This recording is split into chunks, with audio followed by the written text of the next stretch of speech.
Okay, I think we really need to start because otherwise we run even later. Okay, are you feeling fine, energized for the day? How was dinner? You, nice, a nice performance, wasn't it? Okay, very good. So we are looking ahead a very active day today, so get ready. Hope you maybe had a chance to have a coffee, but you will have a chance to have that later on as well. So because time is short, I will just do a very quick introduction to the day so that we tell you what we are doing, and I hope the clicker will be working. I think we've got a few people online as well, so welcome to those who are listening us online. And if you have any questions on the way, please feel free to post those in the YouTube channel. Doesn't? Okay, the way around. So yesterday we talked a lot about the challenges. I think that was really the focus of the day, although I heard that some discussions in poster sessions that you already touched upon the solutions as well. So those of you who were not here yesterday, so we had a very lively session, a poster session, where each partner presented their key challenges. And these posters are still up in the upper floor, but we will get some strong guys to get them done here so that we can look at them over the coffee break and so on. And even the evening was about the challenges. I think Lucas's Pele, I think, was very much about how challenges impact us and impact farmers. So I think it framed it nicely. So if you are lucky, you might still get a few copies of the mapping report, which is put normally outside on the table. We didn't print too many copies because we didn't want to waste paper, but if you feel like you might be able to get your copy still. So I showed this graph yesterday, and this is kind of the framing of our project. So it's the problem tree and solution tree that we often used in this project. And if you want to use these graphics, then we can say that yesterday the focus was on the problem tree, so on the left-hand side, and today we are really moving towards the right-hand side, the social innovations. So the main part of the first block will be on how to improve farmers' well-being and what kind of social innovations have been identified. And I can tell you, as I told you yesterday, that there are some really inspiring ones out there. So there is a list also in the policy fact sheet, but you find it at many places. So this is the list of social innovations that we work closely with. We have a much bigger collection of social innovations on our website and in the database, but we really deeply went into 12 of them, which you can see here. And also, if you go outside, you will see 12 copies of like this, which look like this a bit. So you can pick those. We printed a few copies of the social innovations as well. We developed them into detailed case studies. This is a short version of the case studies, but there is a longer version. If you are really keen to read that, you will find the link in the short versions. So feel free to pick maybe the subjects that interest you the most, because it's all about social innovations. And then we will have in a minute a talk show, which will be all about this, but in a very creative, attractive way, because we also had some documentaries that some of you might have seen already. So that's the first part of the day. And then in the second part of the day, we are really moving into social impact and how you, at the different levels, could really influence this process, how we can make these social innovations more accessible through policy, but also through practices of farmers' organizations, farm advisory bodies, the European Commission, and so on. So this is really kind of a very important message of this project. If you remember the last picture I showed yesterday, that all of us should think how to care better for farmers. So these sessions will be about that. And the way it will go, I will show you in a minute, but just to highlight that we developed 7 case studies, policy case studies. These are recommendations for policymakers, decision makers, but also farm organizations and farm advisory bodies. These are up and on the website. And also there is a policy fact sheet which you can find on the table, a few copies, but of course you can also download it from the website. So these are the recommendations that are coming from the project, which is of course very diverse again, because it depends on the specific context. So there will be 6 Word Café sessions later on. I will introduce them. You will again have a chance to choose 3 tables. We will come back to that when we get there. And we will conclude with a panel discussion to reflect a bit on the findings of these policy discussions. So that's what's ahead of us. And I think now, again, we are delving into the exciting part with the social innovations and the talk show with Lucas and Kimberly.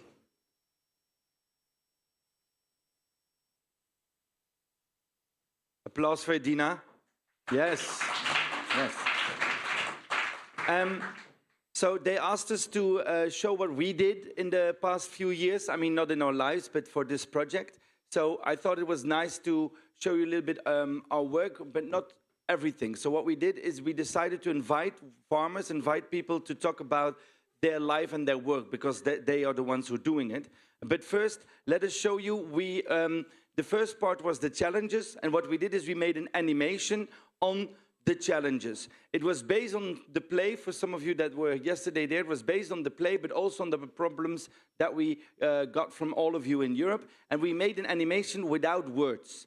And then we sent it to festivals, animation festivals, farmers festivals. And it's so cool that we got all over the world. We got 8 awards for the animation, like it got awarded, gold leaves and so on. You don't get any money, but okay, we got awards.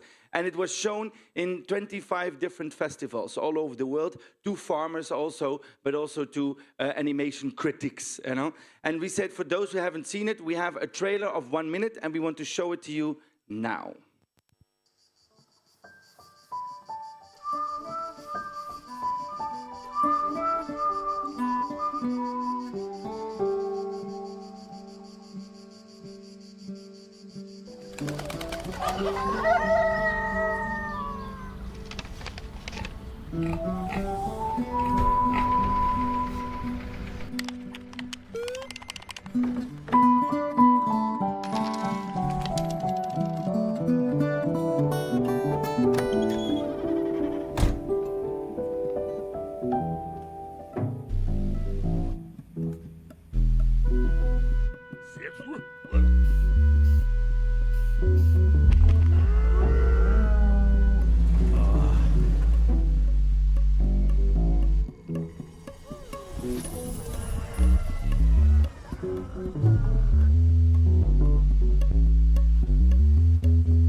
We asked the people, the farmers in Europe, through your organization, what their favorite sounds are on a farm, and then we use them for the animation. So all the sounds that you hear are made by our musician, but also based on what people like as, or remember as a farm sound, right? I will never forget, we showed this animation for 50 farmers in Holland. They were sitting like this, but without the brewery. And we showed it, it was 11 minutes. And after that, we had a discussion about vulnerability. And it was so nice to see how they could speak about it, because they could use images that they saw. And for us, this was the way, like, you should show it, and that's why Kimberly and her team made also a toolkit. You can show the animation, download the toolkit, and have a discussion, because we try to find words and images to describe our emotions, you know? So sometimes we do the play, like yesterday, sometimes we show the animation, because you can share emotions instead of, you know, you have to think of them yourselves. Then the second step was that we, of course, have to make a document about the innovations that are happening. And we have the social innovations, but there are so many different things. So we decided we're going to go to every partner, and we're going to make a little documentary, a little film. Eslin and her went there because we wanted to go, but we are working so hard on the technical side, we cannot travel, which is stupid because it's the fun part. So one lucky girl, Eslin, she could go, and some of you met her together with the film crew, and they filmed the stories. And first we were going to show all 6, but it's too much, and you're watching TV, you know, it's early in the morning, then you will fall asleep. So we decided to show you 3 today, and also have a discussion. But for those who don't know this project yet, we're going going to show you the trailer, then at least you know that Până nu experimentezi viața la țară, nu ai de unde să știi. Chiar nu. Sometimes it's hard to be a farmer today. Meet the farmers who are doing things differently. 6 real stories of farmers in Europe with projects that inspire and empower. Where I was, they were not following they were not doing the right thing.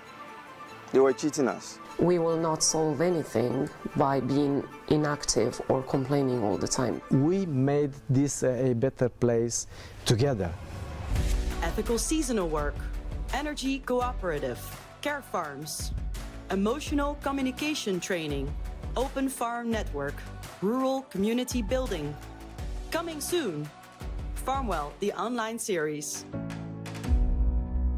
is that even after maybe 20 years, we still have the movies, right? Even if you don't, Experimentezi viața la țară.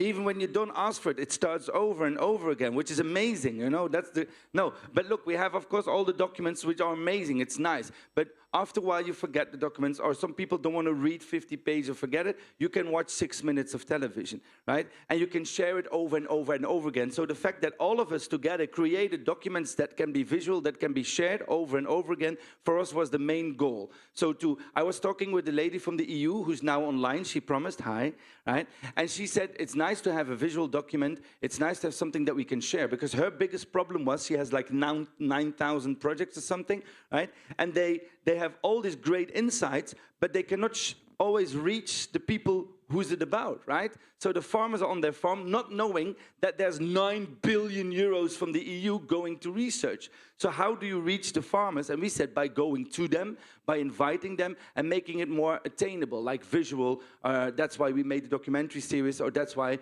we also made the animation. How do you really reach them? Now, anyways, what we wanted to do now, then you know a little bit what we did, right? So we did the play, we did the series, and we did the animation. Now we said, why don't we invite the real farmers? We asked you to bring people that are either farmers or work with farmers. For some of you, it was a whole adventure, you know, to find someone. Some of you had to pick people on the street, put them in a plane and bring them here, but it worked. So I will introduce 2 people.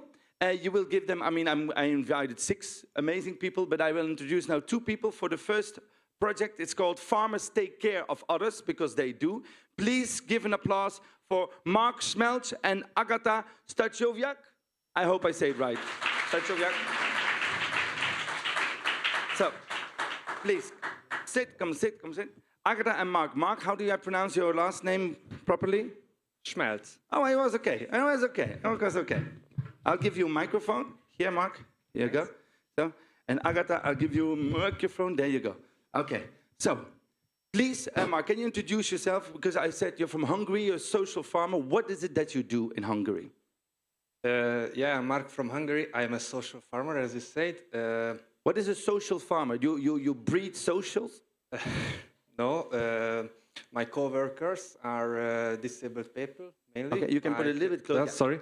Like mental disability, okay. And homeless people, alcoholics, and all that. So everybody who are not really appreciated in an open work life. Oh, wow. So we welcome all the rest. So you are a farmer? You have a real farm? What is it that you farm? We don't do seeds. We have animals. Basically, the main thing, we have a horse riding school. Okay. We have horses. We also have pheasants, 300 of them, chickens, pigs. We used to have goats as well. Okay, something happened there. We used to have goats, but then but we exchanged it for a donkey. Okay. So I completely understand. Okay. Yeah, and all of my colleagues are the ones who are taking care of the property of the animals, feeding them, milking them out. And how does it work? Does the government give you these people? Do you find them? Do they come knock on your door and say, "Hey, I need help. Can I help on the farm?" Nowadays, we are at that stage, that they are coming to knock on our door if we have an open position. Okay. But we started as just to walk on the street, and if I see a guy just hanging out of a bin, and I go and ask him if he has a job or anything, and I have an open position, I invite him to the farm wow. to work. So we give them proper wages. It is the minimum wage, but it is something, and they also proud that they become a taxpayer to the government. They are proud to be a taxpayer. Yes. In Belgium, that's a the- weird sentence to say. you know? That it is important for the people who has mental health issues, that they are really proud that they can Because you're pay part of the taxes. society. Yes. Yeah? You belong. Yeah. Yeah. And they do something good every day. And how many people work on the farm? Around 35. Oh, 35 people. And where did you begin, as a farmer or as a social worker? I was originally a bartender. So a social worker. Okay. Yes. Yes. So you begin, how do you begin with this? Because you're a bartender, and then how do you want to do a social farm? Was that immediately the idea? How did you come to about it? We started as a riding school for kids, for horse riding. And with kids, you have birthday parties. With kids' birthday parties, you have parents, team buildings, birthday parties. So we grew that much on that part. We couldn't do it anymore as a sport society. So we made another association, the Café Association, and we decided we're gonna do this with mainly with disabled people. Why? How do you decide? Let's do it with disabled people. There's always You a just reason. wake up one morning and you decide. Really? And you have a mother. Yeah. Ah, okay. And you have a mother. Very Like good. yesterday on the field visit. You have Yes. a- yeah. Okay. And you have a mother. It's always important to understand where things come from. Yeah, and now like all four of us from the family, this is like a family farm, and an association and another members of the association. We just work together, try on the low side as well, and do the farming. Wow. And then last question. If people have so much trouble, like alcoholism, for example, and do you also have people helping them? Or is it just the farm helps them? Or do you also have like psychologists or people helping The them? biggest help are the animals for them. Okay. So the donkey does most of the work? Yeah. No, it is important for them that they feel appreciated Of every course. day.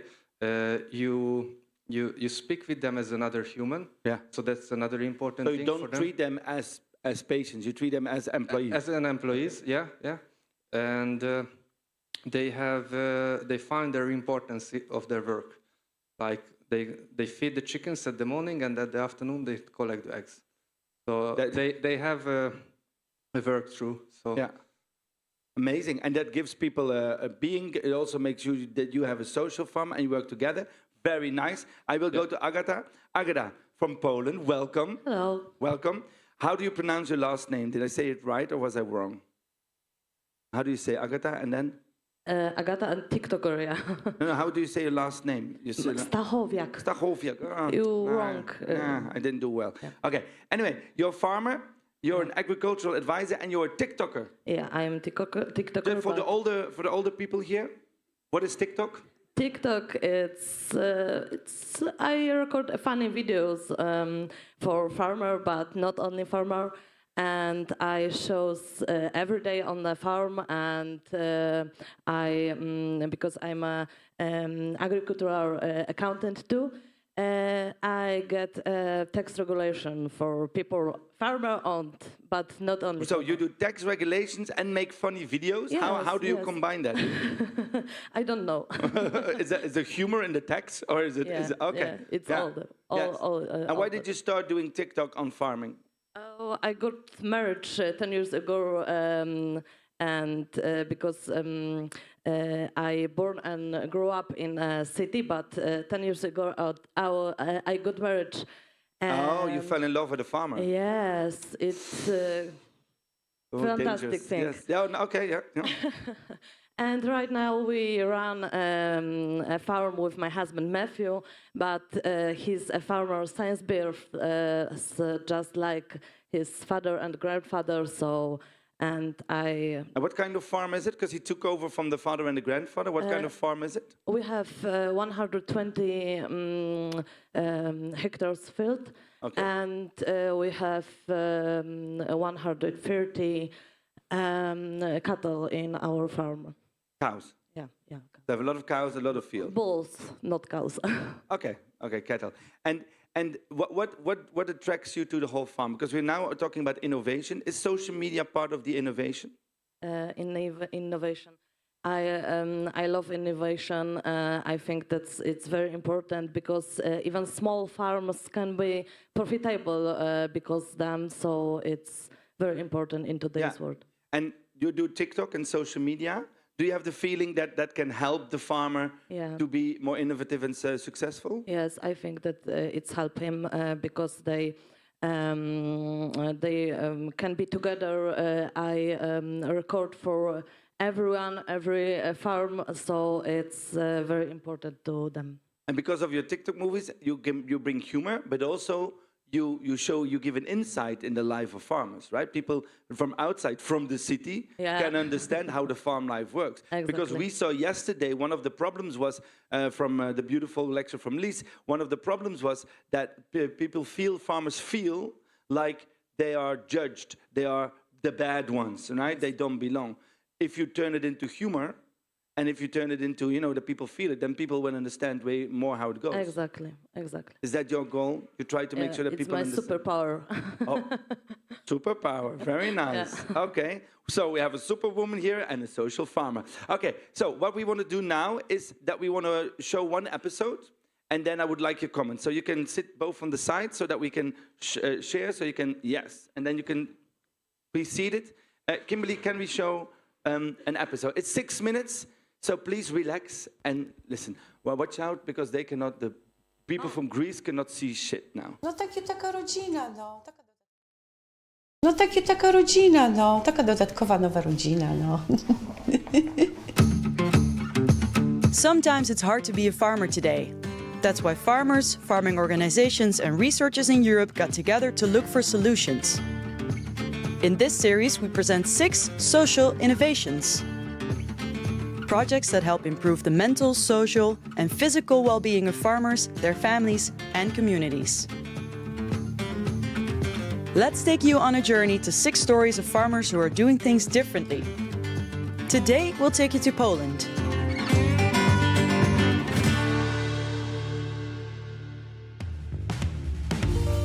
In Tuchola County, like many other rural areas in Europe, access to healthcare for people with disabilities is challenging. So, how do you take care of vulnerable people out in the countryside? Meet Elżbieta and Małgorzata. These farmers run care farms for mentally disabled adults. The project is called Independently, Not Alone.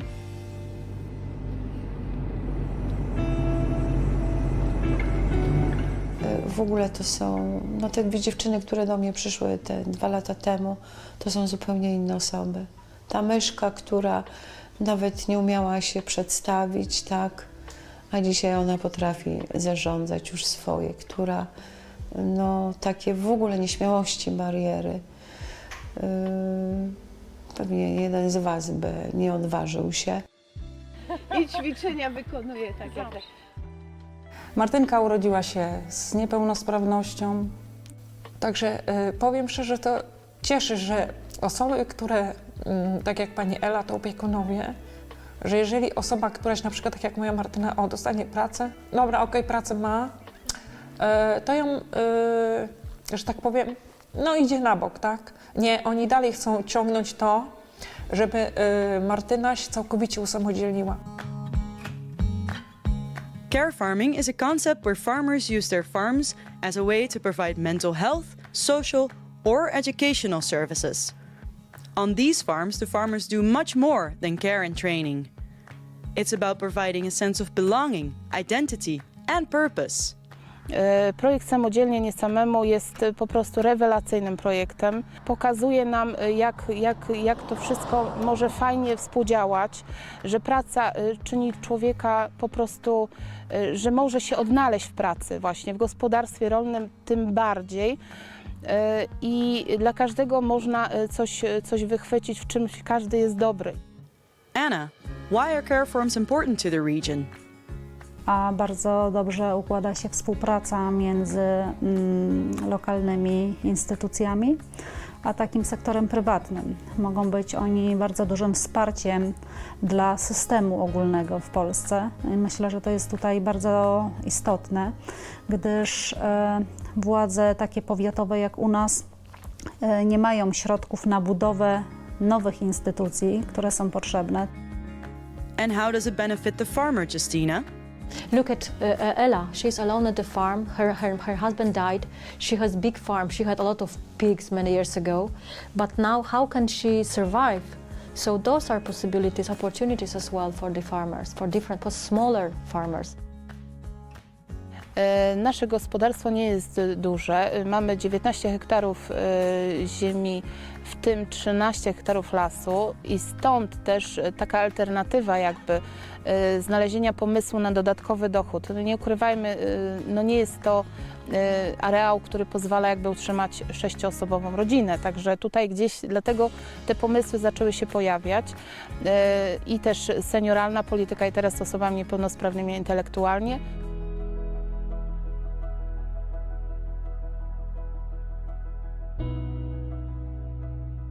Wyłoniłam również 2 osoby, które zostały zatrudnione w przedsiębiorstwie społecznym, bo od grudnia 2021 roku zostało utworzone przedsiębiorstwo społeczne i te osoby dostały zatrudnienie. Także jest to też taki dodatni plus tego projektu, gdzieś, gdzie można ich włączyć, gdzie oni w życiu by nie byli jakby w pracy, gdzie nigdy nie zostali zatrudnieni. Każdy sobie wybrał zwierzaka, wiedział, co z tym jest związane. Wybrałeś sobie gęsi musimy skubać, więc to jest wszystko po kolei, nie? Więc ja tego też nie uważam za pracę, ale uważam, że dla nich ma to większe znaczenie, niż jakbyśmy siedzieli tutaj i robili jakiekolwiek robótki, załóżmy, które mogą sobie zrobić w domu. No uczą się i w jaki sposób można i zarobić, z czego, gdzie, co, łatwym kosztem, czy kwiatki, czy florystyka, czy co innego. No. Ale i tak Martynka, i tak tutaj powiem szczerze, że bardzo, bardzo się zżyła tutaj. Ona traktuje to gospodarstwo jak swoją rodzinę. Takie projekty powinno być dużo i powinny te dzieciaki być wyszukiwane, bo są rodzice, którzy niestety nie to, że może nie wiedzą, ale jakby się bały, ja mam wrażenie. Dać na taki projekt, bo co trzeba dojeżdżać, teraz trzeba się angażować, tak? Ale te dzieciaki tego potrzebują. I think the most important in the heart of every farm, this is the owner, the farmer, because it gives the atmosphere, that person gives a heart, open heart, and it's creating different activities and brings all these participants together. In this project, Elżbieta and Małgorzata also found a new sense of identity and purpose in their business. There is so much potential in all the social skills farmers bring to the countryside. If you're looking for ways to expand your business, why not consider offering social services? Care farms benefit the farmer, the residents, and the local community. Another story that shows, although it's not always easy to be a farmer today, a burden shared really is a burden halved. Take care of each other. Feeling inspired? Go to the FARMWELL project website for more information about this project and other inspiring solutions. Check out the toolkit with research, policy recommendations, and practical ideas for starting social innovations in your community. To watch more stories about farmers and their projects, click here. It's still nice to see back. I didn't see it for a few months. It's still nice to see it again, you know. She did a great job. Also, what I like is, Mark, when you said about the social farm, you see here in Poland the social farm, the idea also that people feel like they belong, they get a place, they get paid, they are not treated as, you know, we have to, watch out, you know, they have to do their works, otherwise, you know, they don't do their work well. Is this what you also recognize from your farm? Yeah, it is very similar to our farm. So the co-workers being appreciated and treated as normal human beings, and this is one of the most important things for them. But what I was listening is that they said the official institutions are not building places. So it also feels a little bit like, I mean, it's nice that farmers take care of it, but it also feels a little bit like, why does the government not help? We are in the time of changing. Tell me more than this diplomatic answer. What do you mean we are in the times of changing? We're always in times of changing. What do you mean by that? You can say.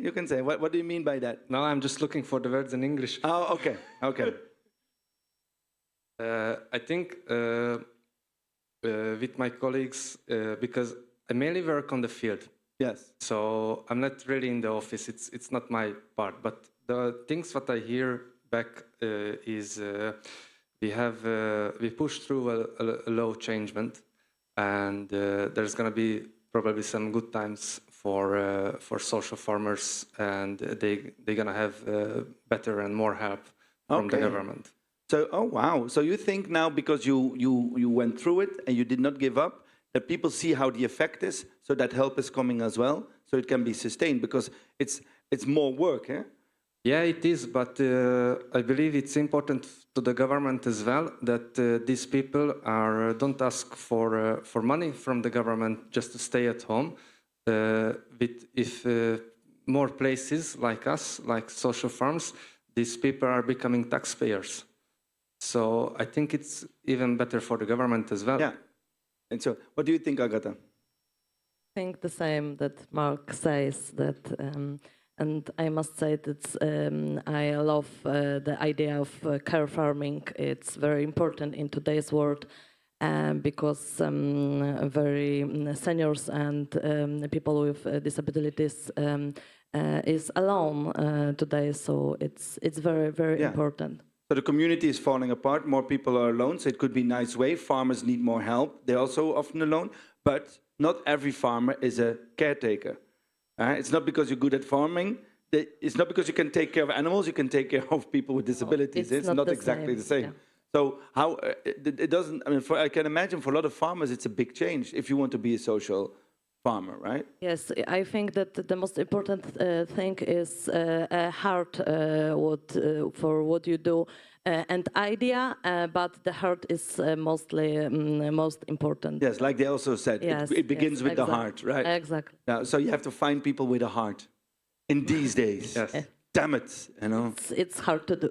It's hard to do to find the heart. Oh my God, you know, social media. Wait, what? It's not hard.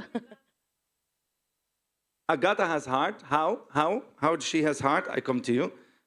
Why do you shout, Agata has heart? What do you mean by that? So it means that she's a really open person, open-minded, young one, and she's willing to do a lot to help others and to improve the environment and, you know, rural areas. So Agata, just do it. Just be like you are. So the final conclusion of the whole FARMWELL project is be more like Agata. This is, I mean, then we are done. This is, of course, well, great, very easy. Now, I think what is of course true is what you say is that the passion, the heart. This is why you say the heart. This is also why you're working with these people.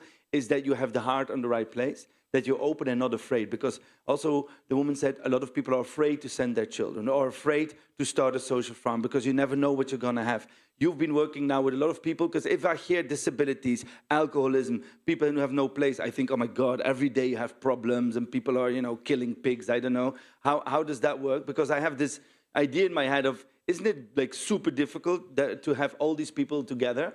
Is it not like dysfunctional like my family is? We got to a place where our team they can correctly talk to each other. It's been years of work to get the right people together. So it is important to have a community together. But every day is a new day, has new challenges, and I have to accept their problems, because when you wake up, what you think you have a problem, their problem is a bit different. Yes. And if they do some damage, then we just fix it. So it's like children, you know? Yeah, it's a part of our life, so it's easy to us. You just have to learn that every morning when you wake up, you have to change your mind that I'm not going to be angry, I'm not going to be angry. I'm a calm person. Oh, wow. Wow, I'm going to stand up. And because if you shout with them, it doesn't do any good. No. So as you said, you have to treat them like, some of them like a 3-4-year-old children. Yes. But I really like what you said, that it takes a few years to understand how it works. And because I think we should also not go too light about the fact that let's begin a social farm. Let's invite 20 people with disabilities, 5 alcoholics on the street. Let's invite them, and then we're going to be amazing, because it's not like that, right? No, and also you have to teach them to follow the laws of the farm. Yes. You have to treat them like they are employees, so they also feel like real humans. And even if, like how I treat my colleagues, if he's like an alcoholic or have some handicap in mental health issues, I treat them as 100% person, because I have to treat them like they have to follow the rules of the farm, because they also have some rules in the real world, like outside of our gates. So I have to teach them, if you follow my rules, you can follow so actually, the life. Yes, it's like a life training, and you start with a farm, right? Yeah. Cool. Agatha, to all these people, some of them are farmers, some of them policymakers, 2 of them are just here for the free drinks. What would your biggest advice be? What would your biggest advice be? Because you've been on all sides. You've been an advisor, the accountant, the TikTok. You married a farmer, so you know everything about that. I mean, for the future, what would your advice be to these people? Look at them. They're desperate. I look and I see nice people, and I must say that. What I say before, that the most important is the heart, and when people is together, everything is possible. Oh, wow. If people come together with the right mind and the right heart, everything is possible. Well, let's end with that, right? Please give a big applause for Agatha and Mark. Thank you so much. If you want, you can sit here. Mark and Agatha, you can sit here, because then you don't disturb people, and maybe later we need you. We go to the second theme. So this was about farmers taking care of others, because they do and they can. Not all of them. They don't always have to, but they can. The second theme is farmers work together, right? Now I changed the seats and I have to do them again. Okay, farmers work together. I would love to invite Claudio and Katarina. Please come on stage. Give them an applause, Claudio and Katarina. Claudio, sit here. Where's Katarina? There she is, coming. Yeah, Claudio and Katarina. So I give the microphones. Katarina, you can sit here. Yes. They give the microphones. Now, there you go. We are talking about farmers work together. Katarina, you're the director of Wenkoop, the first women's energy cooperative in Europe. Damn. The first women's energy cooperative. Really? It never existed before? No, it's the first one. And in 2022, we were awarded from the European Commission as the European Enterprise Promotion Awards. That's the title. The European Enterprise Awards. Supporting the energy transition. Wow, so you got an award for supporting the energy transition. So you're not only having a lot of women together, you're also changing the world, and you made time to be here. Thank you so much.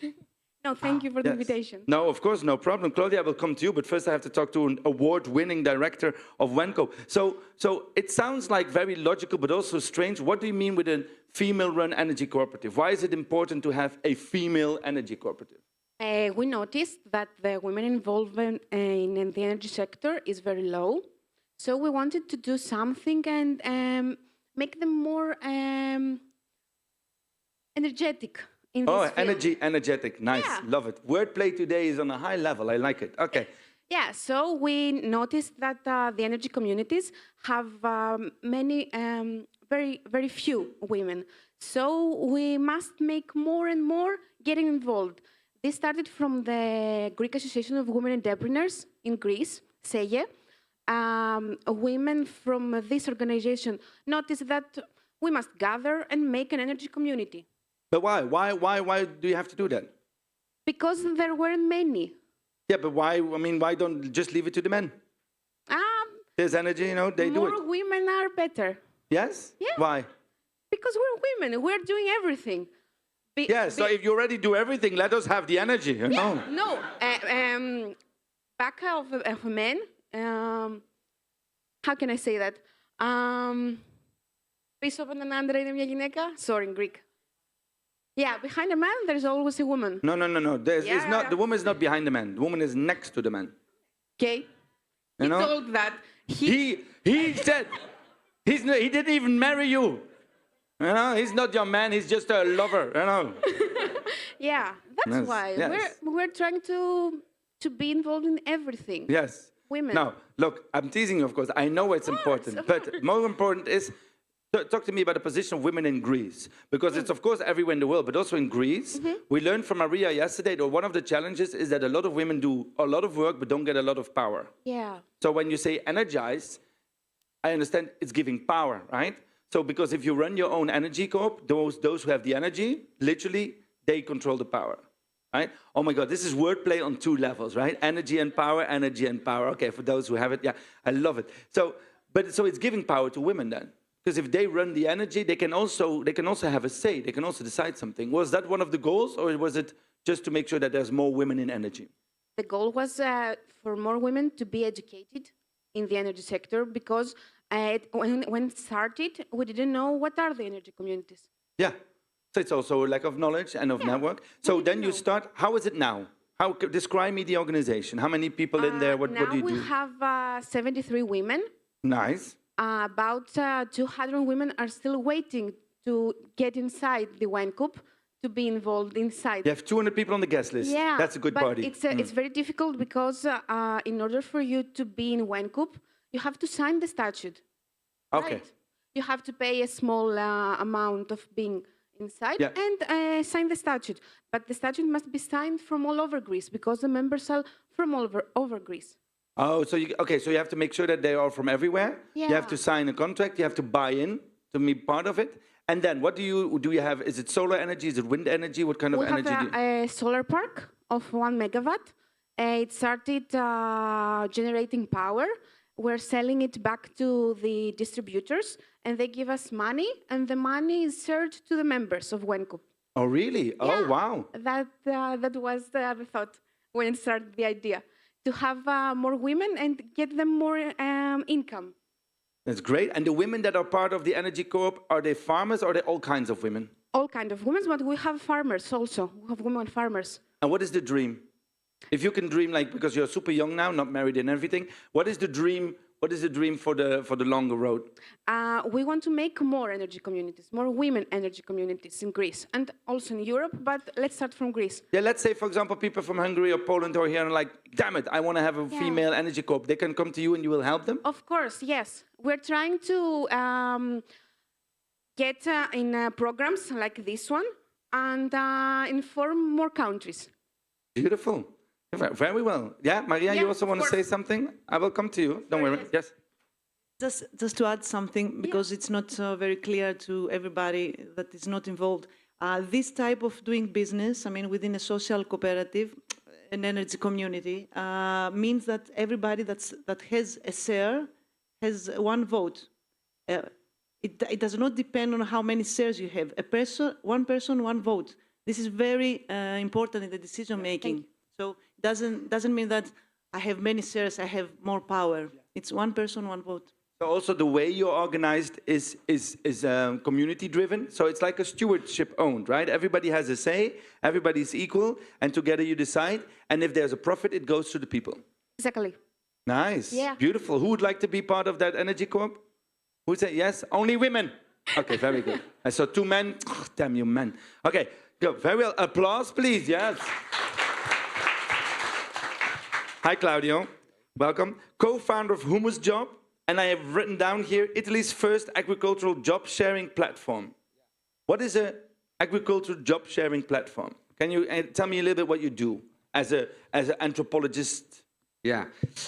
So we have a huge problem in Italy about work in agriculture, because there are so many farms and so many of them they need workers, but at the same time they can't hire because they don't have enough money, and there is such a huge problem about irregular work and black market. Yeah, a lot of people, a lot of farms, because we were there. I think we were going to show it later. Yeah. But this was amazing that there's so many people. A lot of them are from other countries. Yeah. They are being put on the fields, giving like almost no money.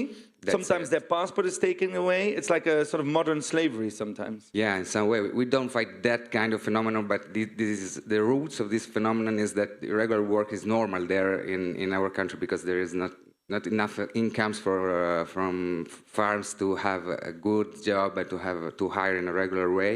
So we went to these farmers in our small region in the northwest of Italy, and we asked them why. Yeah, why? What happened? And they say, you know, we don't know where to find our workers because it's so hard to find someone that can work in our fields. They come from other countries because we have a huge phenomenon of immigration from West Africa, most of them. And so we try to understand what do they need, and we started with a training course made by the farmers to these workers. So we make a link between the workers and the farmers in a way that can know each other. Yeah. And when you work together, they are humans, no? And they become more human because when you get to know them. But also the farmer can express what he or she is looking for. That's it. So you start with a relationship, no? And it's not worker and farmer, but it's a relationship. And we were in the middle of this, and we start from the training. Then we were, what do you need more? We need to stay together because this is not a problem just of me. It's a problem of all the farms here. And maybe I can't hire my own worker, so maybe we can hire with different farmers.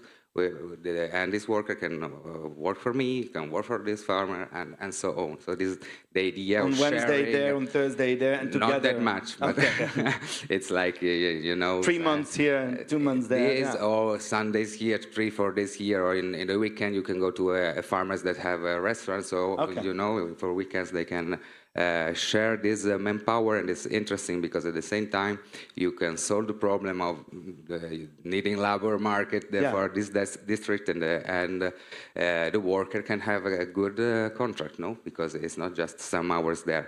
So you help the farmer with manpower, you help the worker with a real contract, but you also bring the farmers and the workers together in a community so that they get to know each other. That's it. So it doesn't become like, give me some people to work on my field. It becomes like, okay, I know them, and they've been working here longer, and maybe they have friends, and so it becomes a social community as well. Yeah, this was the pilot project in this area in the mountains of the West Italy, and then we tried to spread up the model it works. What can we do in Italy to make it good? It came from the mountains down to the rest of Italy. Yeah, Italy is all mountains, so it's not so easy. But, but it's okay.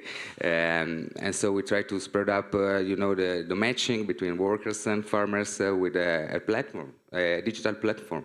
And we developed it in an ethical way. That means, okay, I give you the opportunity to find your workers, but at the same time, you have to give him in exchange the guarantee that you have a contract. So you have to upload the contract inside of our platform. And it was very good for the workers because they feel, okay, I can have my profile there. So right now we have 3,000 profiles. 3,000? Yeah, but at the same time, the farmers around the country say, what is this? We don't feel so comfortable about this instrument. Yeah, with the next horizon we can. So now you upscaled it to the people. You have 3,000 people. You have the profile. You can download a contract, so it's all regularized. Yeah. And then the farmers go like, "This is too what? Too distant? Too professional?" Some way, yeah. Because you know, agriculture is. We were saying yesterday, no, we have been always like that, and we will be like that. Yeah. Maybe if.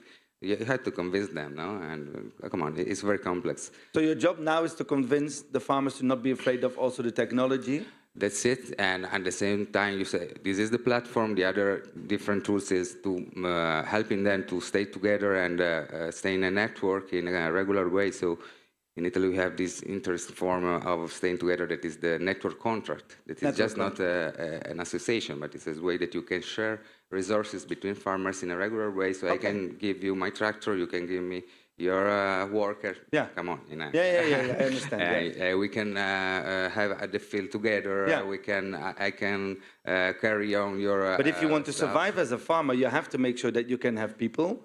But if you cannot afford them, you know, so it's also like there's a necessity, you know? It's not like you invented something and people are like, we are not waiting for this. Yeah, of course. But you know, the problem is that economic it's complex, and maybe you try to stay isolated. We have seen a lot about that. And when you try to say you can do with your neighbor, it's like, why? Well, no, yeah. he is better than me. So the mistrust again, yes. So you had to give some instruments and legal instruments to make sure that they can share resources, no? And we tried in this way, and it works because they know that the law is behind them, Yes. and at the same time there is someone we have community manager, no, that can facilitate this process. And why don't you make this? We have the project. Why don't you make a common market? Why don't we make something, you know, a supply chain all together? And it's very interesting because now in the network there are not just farmers but restaurants. So are they also taking part? Yeah, because it's like, okay, I need these products. But you know what is funny in both of your stories is the ethical part. Yeah. Because you both have a concept where people come together, community, but it's legalized, there's contracts, there's money, it's like a professional enterprise. It's not just, you know, being nice to each other, but it's very ethically driven. Why is that for you? Why did you choose to be ethically driven, Katerina? Why don't say like the biggest one get the most money? Because we want everyone to be equal. We want everyone to be able to be heard. Yeah. But the way we are brought up in this world is like, you know, fight for yourself and your own children and make sure that the rest, you know, is not so successful as you are. No, we must change this.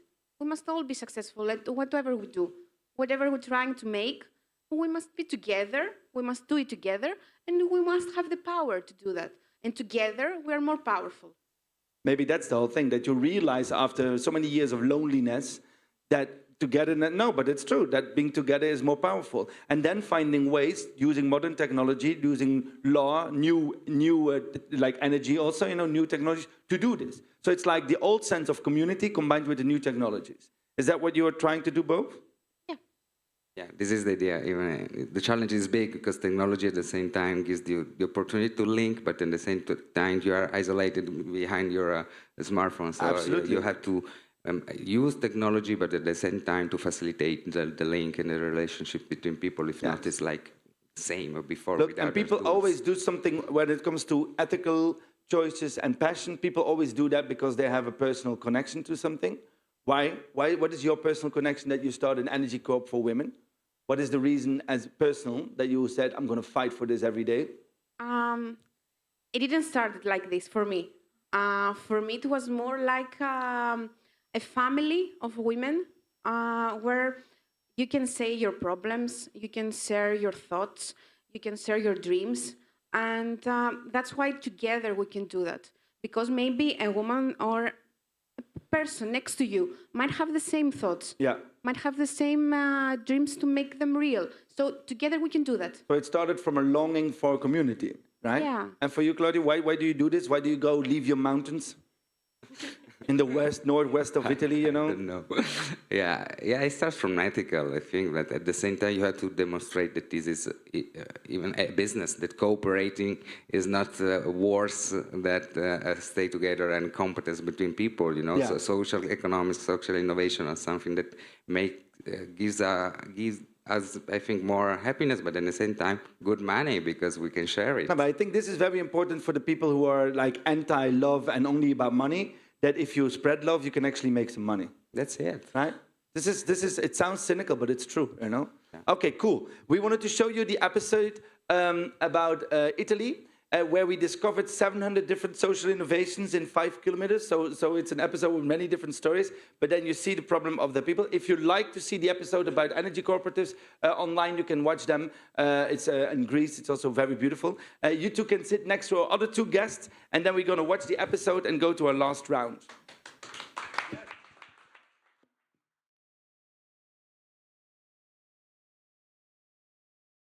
La persona ha bisogno almeno di un minimum, un tetto dignitoso, un pasto al giorno, per avere il coraggio di dire no allo sfruttamento, no all'illegalità, no alla mafia. Sometimes it's hard to be a farmer today. That's why farmers, farming organizations, and researchers in Europe got together to look for solutions. In this series, we present 6 social innovations.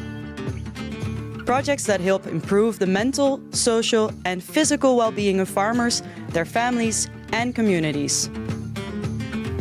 Let's take you on a journey to 6 stories of farmers who are doing things differently.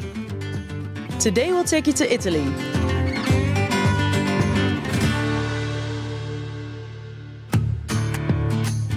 Here and in many other countries in Europe, labor exploitation practices harm farmers and farm workers.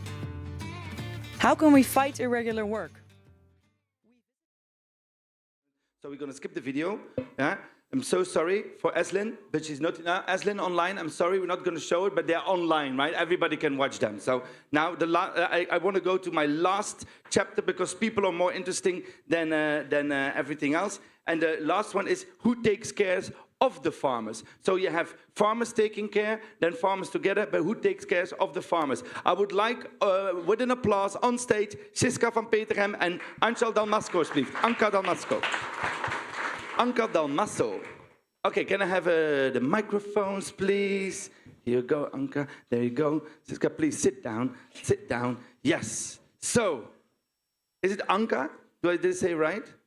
Yes, okay, because I want to make sure that I say right. Rural community leader and co-founder of Neighborhood for Women in Saskies. Saskies? Saskies. Saskies. Saskies, yeah. Pennsylvania. Yes, I know, we saw you. Please tell me exactly, can you tell this beautiful audience and some others exactly what you do? It's always a very difficult question for me. I know. Because the answer is so long. If you want a short one, I work a lot on rural development. Okay, you can put the microphone a little bit closer. Rural development, yes. Why? Why are you so fascinated with rural development? Because I was born in a rural area, because I live there, and because together with the women from our neighborhood, we decided that we want to make our place a better one, a better community, a developed and civilized one. And it's important us also, personal level. Maybe it sounds a little bit selfish, but I'm very interested in what kind of community I live my life. Of course, you live there. You see that things not always go the way they should go, and you try to change it. It doesn't feel selfish. It feels like a good citizen, right? Trying to do something. But you managed. Can you tell us what you did? What was it when you saw? How was it when you saw I have to change something, and how is it now? Can you repeat? How was when? Yeah, so you decided we have to change the community, I have to help them. How was it then? What was the state of the community when you decided I want to change it? Well, let's say that together with other people, and especially women, we are bringing this community back to life. Before there were not, gastronomical events, cultural events, sport events, this kind of things. There was nothing. And there was, from this point of view, it was very calm, maybe too calm. Boring. And quite boring. Yeah. And we decided to bring it back to life. And because in the past, we had this tradition of neighborhoods, so people were working together for the community. We revitalized the women neighborhood, and together we organized several big or small events per year. And by everything that we do, we involve farmers and, of course, food, because the food is bringing people together. And this way, the small farmers, because in our area we are speaking mainly about small farmers, they will have an extra income also. Yeah, when we came to Romania, what really struck me in the video, if you want, it's online, you can see it, is it that it was all about how can we get these people together. They make an income, but also people would not leave. So people feel like, I belong here, there's things happening. So it's not just only about, let's do some smart marketing. It's really about how to make people feel like they belong here and they are proud to be here. Exactly. If they will be proud, if they will like the place where they live, they will stay. So we try to keep the community there. And is it working? Yeah. Yeah? Depends. For farmers it's working.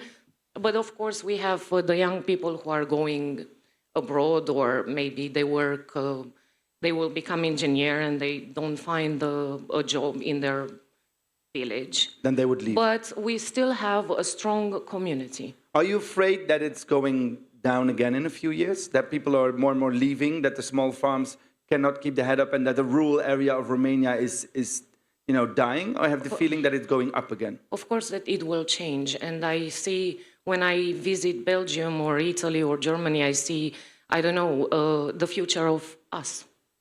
Us in the future. We are your future? Yeah, well, you see Belgium as your future? You've been where we are, and we can learn from your mistakes. But thank you so much. but like, what do you learn from us? You visit Belgium. What is First, from my point of view, we will learn how to keep the small farmers. I don't see many small farmers here. No, but of course, that's what I mean. They are disappearing. In 10 years' time, in Holland, half of the farmers will be gone. In 10 years' time, this is the prediction, But the pigs, the amount of pigs and the amount of cows will be the same. So there will be more bigger and bigger. So the big farms are the future, the present and the future for you. Well, no, for me. No, for me. But I believe that there are many. I mean, social farms. I believe corporations. I believe that the concept of farm will change. Of course, there will be big farms that have animals and a lot of land, but I think there also will be like farmers and community farmer and social, all the things we're sharing here. I think that's the future of farming.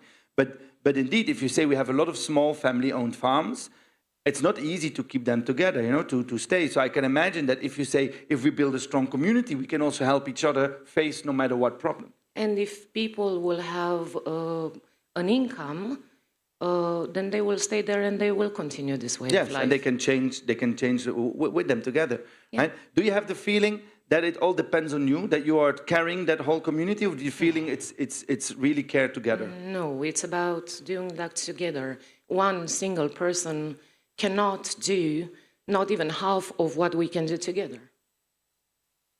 That's mathematically very interesting, yes. Yes. Right? A last question. What gives you the most pleasure when you do this 1,000 thing list of community work? What gives you the most energy? The satisfaction of your work and to see that the people are evolving and we are more civilized and more educated, and that brings me the satisfaction. I really like that you always say more civilized, Then I understand if you come to Belgium that you understand like, oh my God, this could also be the future, So I like the fact that community makes people smarter as well. Yeah. Right? If you work together. It's in education. Yes, no, it's good, very good. Applause, please. Thank you so much. Hey, Siska. Hey. Farmer and member of Firm Learning Network Agra for Women. Can you please help us? What is Firm Learning Network Agra for Women? I'm a little bit stressed because of these big people who are here. All these beautiful people here. Yeah, we selected them pure on appearance. Okay. As you, eh? So, but don't be stressed. Don't be stressed. I'm not that big. I'm a simple, traditional farmer. From Belgium. From Belgium. Yeah, so the future, yes, okay. But I'm very, very proud to be a simple, traditional farmer, and I'm proud to sit here because 99% of the agriculture is built of women and men like me, traditional, simple agricultures. So it's important that we bring also their voice. Absolutely, but why do you say simple? What do you mean by simple? Why do you say this is big and complex and I'm simple? What's the difference? I don't understand. Our farm is traditional. Like what? What is your farm? I'm a potato grower. Oh, nice. Okay. A pig farmer. Pigs and potatoes. Pigs and potatoes. Yesterday I did a show about strawberries and pigs. Yes. Yes, pigs and strawberries. Now it's potatoes. Yeah. It's better. Yeah, chips with bacon. I love it. Yes. What was your question? No, you were describing your farm. You were describing that you do potatoes, you do pigs, you have a traditional farm, and I said, why do you call it simple? You say they are big, or they impress you, but why would you not be impressive by doing what you do?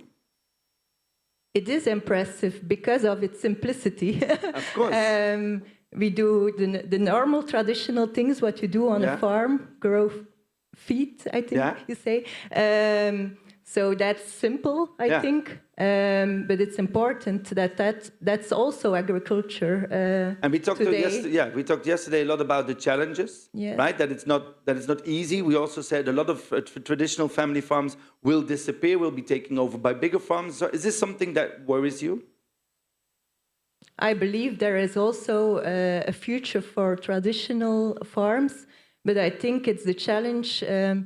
In Belgium, our farms become bigger and bigger, and we can do it. We have the machines, sometimes we have the financial base to do that, but we do have the mental, how do you say?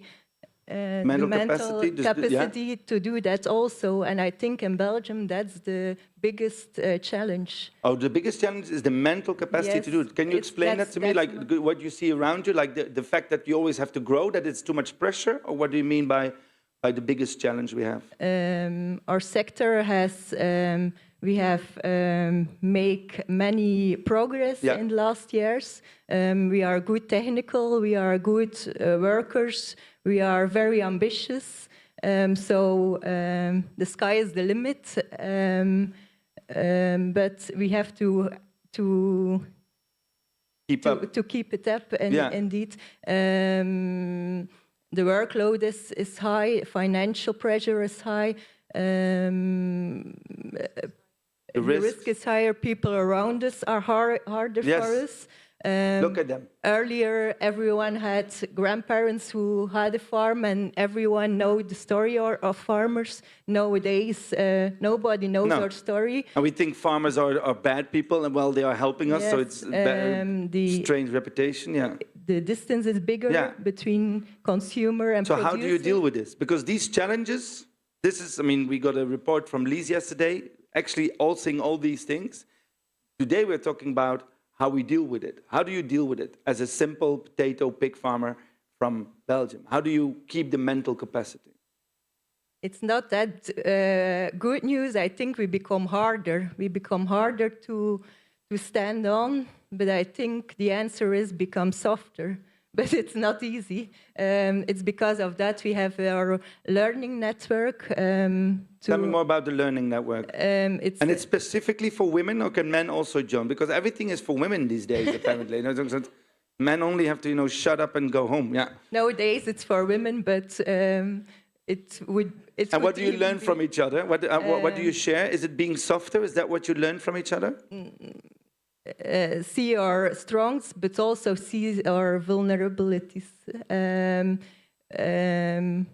I like to say, who is the man of the women under the overall? Yes. Where the people behind the farmer. Yes, the heart were told of. And so you have a network where where actually you share, like also what you said about sharing, have a community where you can share the vulnerable side, all your issues, and because you share that, you can learn how to deal with it. Is this how it works? Yes, exact. Share experience, share careness, tell each other how to deal with the things we are. And it's women sharing this? Is it farmers and farmers' wives sharing this? Female farmers and farmers' wives sharing this? Do you have the feeling that we also need something like this for men? Yes. That they would share more? It's welcome, but we have to get the men of their farms, and that's not easy. No. They want to stay. They like to stay on their farm. Yes. But I really like that you say we have to go softer. Right? But this is a message that's probably not easy to tell. Do you have the male farmers around you, right, that know you? Do you tell them, let's be softer? How do they react? Or you don't tell them? Difficult question. I think we are scared to be softer because the risk is that high, we have to stand on. But I think it's not, we can't hold that like that. No. No. Yes, there's an end to the elasticity of being strong. I completely, because if you want to hold up, you will always fall, right? If you can breathe in and out, you are flexible. So I understand. I really like how actually a lot of your stories. Can you all please sit in here so that we can have a group final thought idea? Because we're gonna. Please, can I have also an applause for Siska? Thank you so much. Come. Yes. Make sure that we sit in the banana. Like this, yes. Okay. What I noticed in all the social innovations, I don't know if you noticed the same, but what I noticed in all the social innovations, and if you want microphones you can share, is that it comes to a few things always back. It's the heart in the right place, as we said. It's the idea of that softness or vulnerability is a strength instead of a weakness. And it's also that financial models are combined with the soft side. And I think this is often a misunderstanding. I think people mistake softness for weakness, right? Like, yeah, you will not make any money. It's just, you know, it's just an extra thing we have to do on a Saturday, something like that. But actually what I learned from all of you is that the softness, trying to have a heart and ethicalness, actually can be part of a business model as well, to maybe even a better business model than doing everything alone and carrying everything. Is that something that you recognize? Yes? Okay. Kimberly told me to end the show now by looking very hard in my back. I feel her eyes piercing. So the last question I have for each one of you, just think about it, and then the one who wants to go first gets the microphone. There are now probably 20 policy officers looking through the online, because they never come live. You don't know who they are. Right? They're just behind their computer screens. Hi. Right? If you, from the field, if you could give them one advice or give them one thing they have to change, they have to do, right? Policy-wise, what would it be? Policy advice, because it's a nice bridge to the next part today. Policy. What would it be? Who wants to go first? There are 20 of them, EU policymakers of all your countries, the presidents are watching, kings, I don't know who else. What would you tell them? Or ask them? Yes. Farm life is already very complicated. If you want to support the little group of farmers who still work with heart and soul for the sector, we don't have to make it more complicated. On the contrary, think about it to make it to simplify things. Also make money available for prevention. Don't make it more difficult for the farmers who are still here. Support them to keep it nice.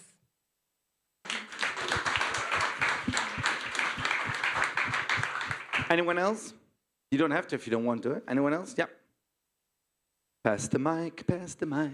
Yes. I would only like to add to be more eligible, to listen to the people that want to make a new thing, a new idea, and be more eligible in this one. Yes. Don't make it hard for us. Yes. So those with innovation and ideas, help them, right? Otherwise, often somehow the people who are first runners get the hardest, the most stones on their ways. Yeah, that's nice. So applaud those who want to do innovations. Good audience. Claudio, I see you thinking. I haven't seen you thinking that much since I met you yesterday. You know? I add that if you in trouble, you ask for help. Just ask for help. Yes, and that's the most difficult one. Vulnerability is a strength, right? I think we learned that, especially from women, we learn that vulnerability is a strength and they will survive longer, right? This is also in life. If you work, help each other, you will survive. Did you know that the Neanderthaler was smarter than the Homo sapiens? So he had more brains. This is true. But he died because the Homo sapiens is better at copying things. So Homo sapiens is more stupid, brain-wise. I mean, look at us, right? But it's okay, but we know how to copy things. So one guy is holding this iPod thingy on the internet, and 5 days later we all use it. So the fact that we can copy and help each other is the strength of the Homo sapiens. I mean, for the 70 years that we are still here. Okay. Who else? Claudio is still thinking? Yes. From Romania, I will send the message to try to understand our way of life in rural areas and small producers. We need to be able to keep this and not have the problem to go bigger. The Yes. limit. So for us, it's a way of life. Almost half of the population is in the rural areas, and they own small farms. Yes. And I will tell them from political point of view to try to keep it simple and to be flexible. Yes.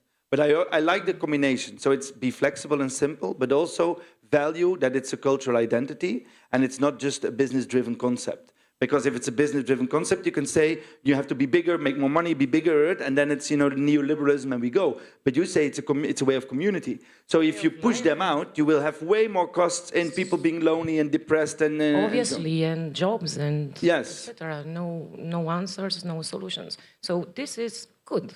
We need to go forward with that. Yes, and invest in community, not only in the business. Very, very interesting. Claudio, you had like 5 hours to think, eh? Come on. I was thinking because, you know, our social innovation is very connected to the phenomenon of migration, because the black labor market is mostly in this kind of population. And it's like, you know, if you don't give documents to people coming here, if you don't think about facing to this phenomenon, just not fighting them, but in some way giving them the opportunity to stay here, and even our farmers, and give to the farmers the opportunity to be social community people that are innovators in integration people. No, so this is a complex phenomenon, but in a win-win way. Yeah, this could be an interesting way to making a migration policy. So actually, you're saying you're fighting two things. You're fighting the immigrants because of a policy of like we are afraid of everybody comes in, and at the same time you have a big problem with not enough people who work, and the farmers are dying out. So you can combine these things and make an interesting case. Hope so. Yes, very good, very good. Okay, applause to all of these beautiful guests. Thank you so much. You can go back to your families and lives. Thank you so much. Thank you, everybody, for joining our little talk show this morning early. Thank you also, people, for listening to the stories of the farmers and the people fighting themselves. I hope it gave you some inspiration. Now we have to continue with our next step, Irina, and this is that we're going to prepare for the World Café, it's called. That means that you're going to sit on tables in 3 rounds and everything. But it would be nice first to invite the people who are going to lead the tables to talk about what they're going to talk about so that you know where you're going. I will take the list. We're going to have a coffee break first? Yes? Do we have, yes? Is that the best to have a coffee break? Okay. Let's have a coffee break of half an hour. Right? 20 minutes, because we went over time. And Anna has some offer. Anna, I think maybe you could best present for whom.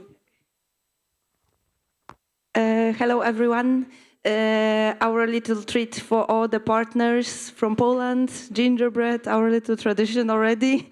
So our request, so that we can find you, could you please approach here to the, yes, one representative for each institution to come over to keep up the gingerbread, yes, and of course, yeah. Okay, so applause for the Polish people spreading their gingerbread all over the world. I think they get money from the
Okay, so let's restart. We are running slightly late, but not too bad.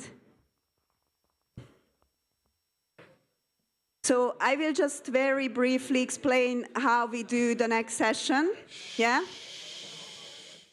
Quiet, please. You will have a lot of chances to discuss. That's what we'd like to ask you to do.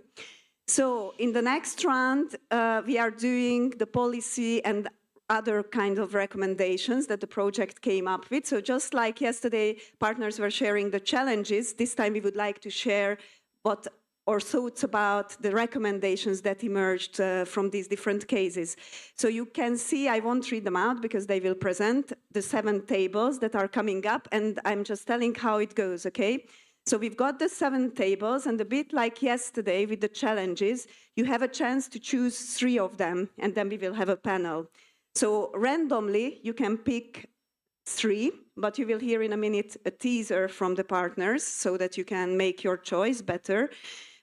So it's like, it will be a bit like a game, you know, the kids' game, when you go around table by music, and if you don't have any more seats, then you are the unlucky one who drops out. So that's what we're gonna play, yeah? Because each table has, I think we try to make it 8 seats so that it's not happening that some of them are overcrowded and others are empty. So make your choice in a minute.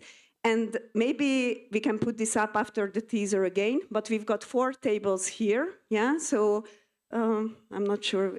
That's the energy community. I don't know, is it probably for you? It's not that, for me it looks the other way around. But anyway, that's the energy community, countering irregular work, supporting farmers' collaboration and supporting social farming.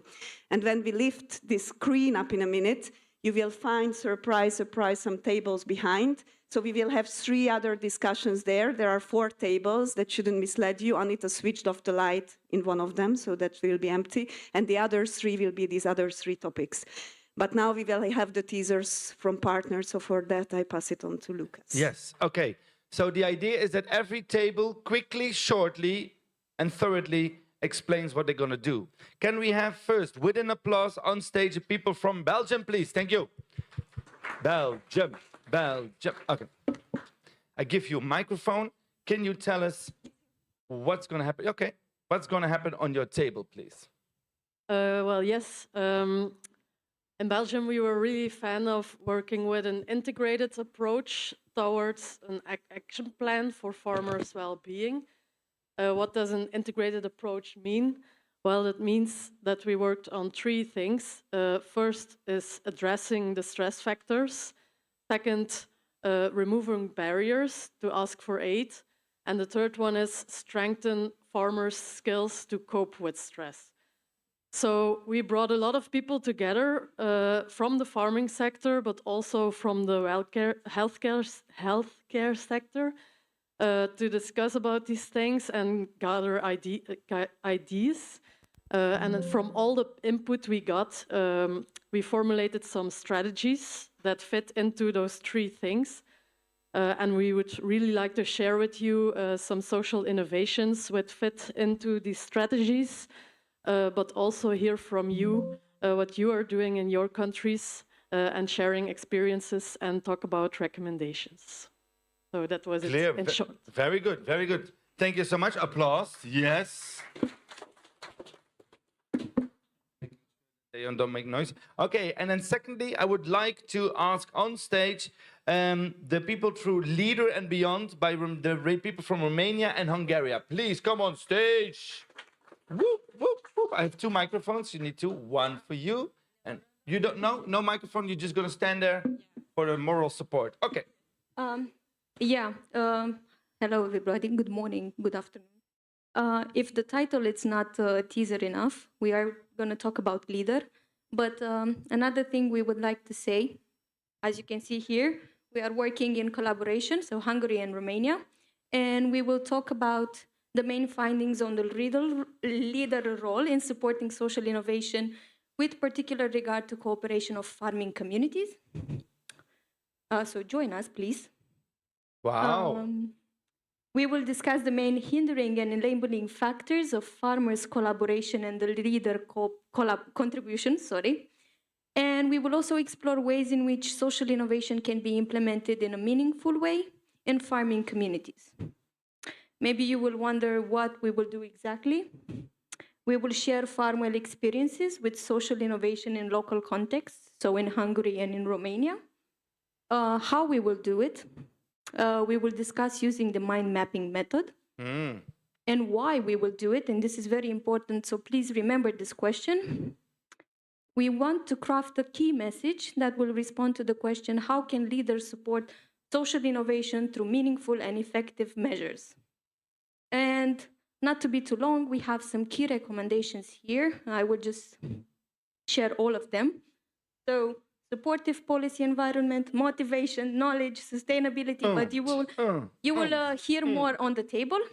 And from our side is raising awareness, sharing experiences, and creating or strengthening cooperation in farming communities. So we wait for you there at the corner table.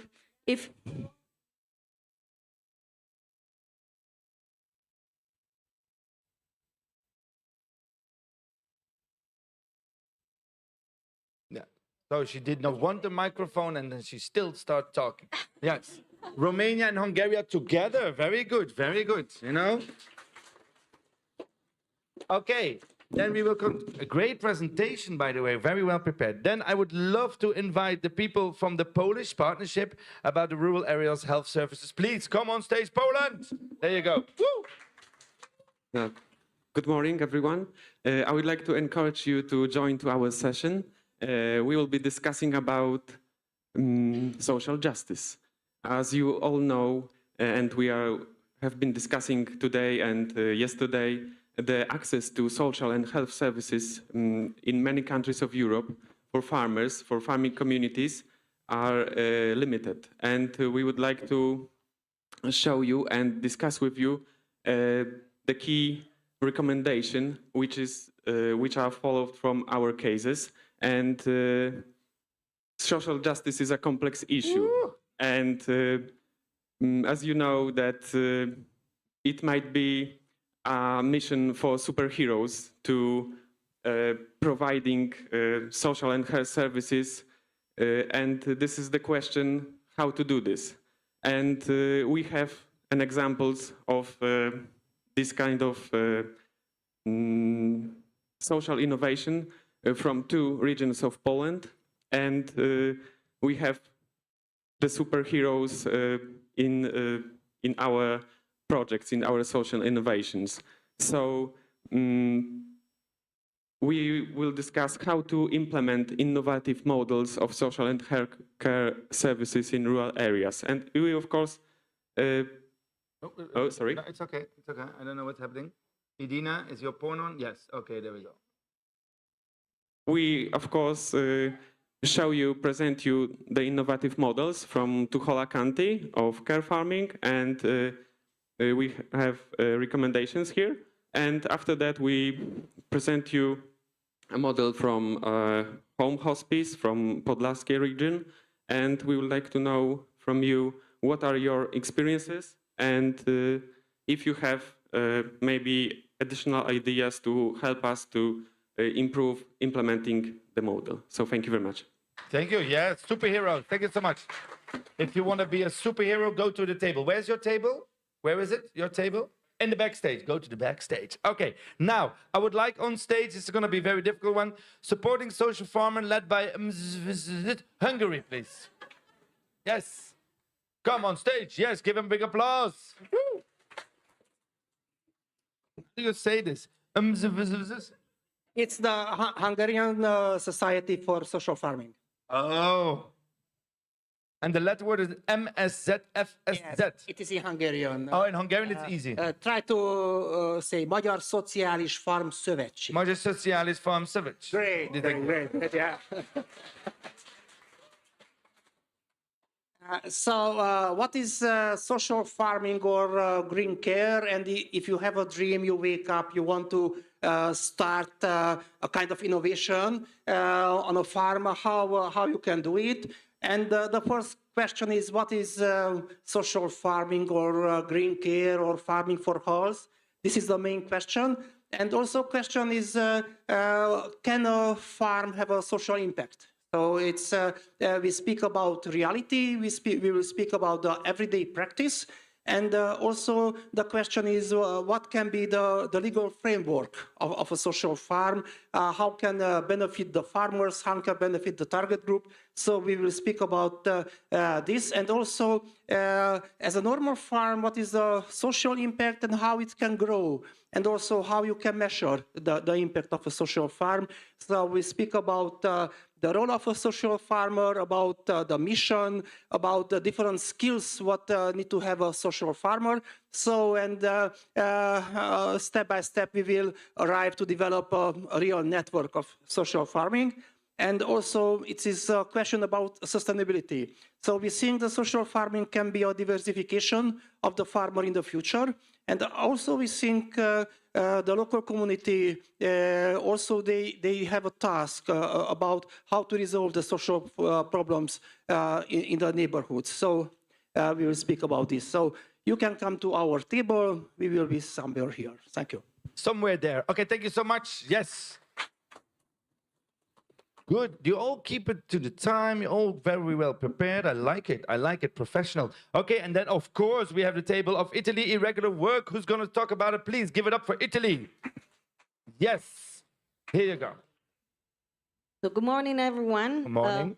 Our table is going to be a little bit different. We're going to play a game together. So we in Coldiretti thought about the fact that you might be kind of tired at this time of the day. So we're going to talk about sustainability and see what do you know about social sustainability. How to play. You're going to join good group. We're going to have 4 questions, 3 main ones, and then an extra one if we're going to be fast in answering the first 3 ones. And then you're going to get extra points if you participate to the discussion, because after each question, we're going to have a teeny discussion from which then we're going to get key recommendations. So we have to work together and answer the questions. But at the same time, we're going to have a winner that is going to win the gingerbread for Poland. Ah. And you give away the gingerbread. so someone has to count the points. We're going to have 1 point for every question, which is going to be the right answer, and 2 extra points for the participation to the discussion. The sustainability in agriculture, and obviously the role of irregular work in relation to farmers' well-being, and we'll discuss about the social conditionality, finally, for those that weren't sure if it was going to be something that we would talk about. Going to have a brief introduction, and the rules to play, not cheating. Someone is going to keep your points, which is not going to be you. The game rules, important questions and results.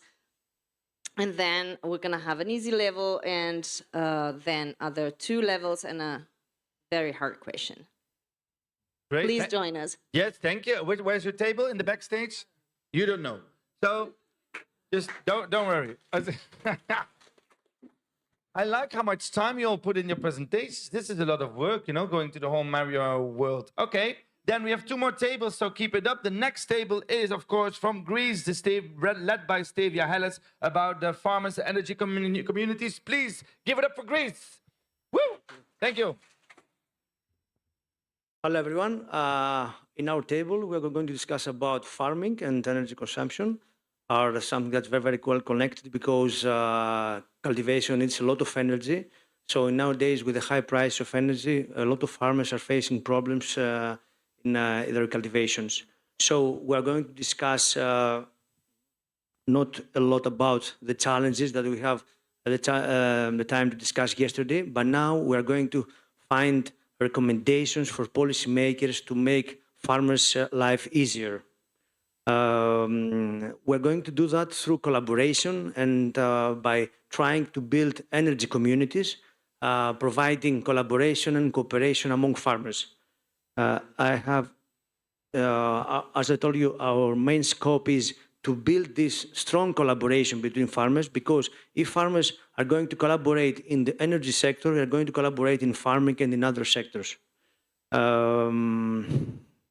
don't want to give you some more extra details because we have a lot of the results that we have during the FARMWELL project, but we will have plenty of time in our table to discuss and find key recommendations for policymakers I think this is very, very important for the FARMWELL project to have key recommendations. Otherwise, we have just deliverables. We have just very good time. We are traveling all around Europe. We are meeting people. We are discussing blah, blah, blah, blah, blah, blah, blah, and no recommendations. In our table, we're trying to find recommendations for policymakers, key recommendations, in order to improve farmers' life. Okay, this is my main scope. Thank you very much. Very good. So, and where's your table? Do you know where your table is? There. So if you want to save the FARMWELL project and have some real recommendations, you can go to that table over there. And then last but not least, assessing social innovations for evidence-based policymaking led by UGLUS. UGLUS. Do we say UGLUS? UGLUS. UGLUS. UGLUS. There you go. Here, Hello. one, and have another one. There you go. Yes. They're gonna check it again. Representing the United Kingdom is Dr. John Powell. John Powell. Give it up for No, John well, give it Powell. a round of applause. Oh, hang on a minute, John. And how do you pronounce it? Is it UGLUS? Is it UGLUS? Is it? Well, it's an acronym for University of Gloucestershire. Oh, the University of Gloucestershire. We're actually from Great... Right, Adina, have you been tampering with the slides? Somebody's crossed out Britain there. Great Brexit, everyone. Great Brexit. Like a breakfast cereal. So, Question is, John, remember when we rehearsed this? Yeah. The main question is, what is SROI? We're going to tell you in about 2 minutes. yeah, I don't know. Is it a new strain of COVID or something? I think it might be, John, yes. The main thing to remember about SRI is, as you all know, it's driven by stakeholders and it's focused on outcomes, which makes it, what does it make it, John? Absolutely captivating. Transparent, democratic. He took the words off the slide, so I can't remember them.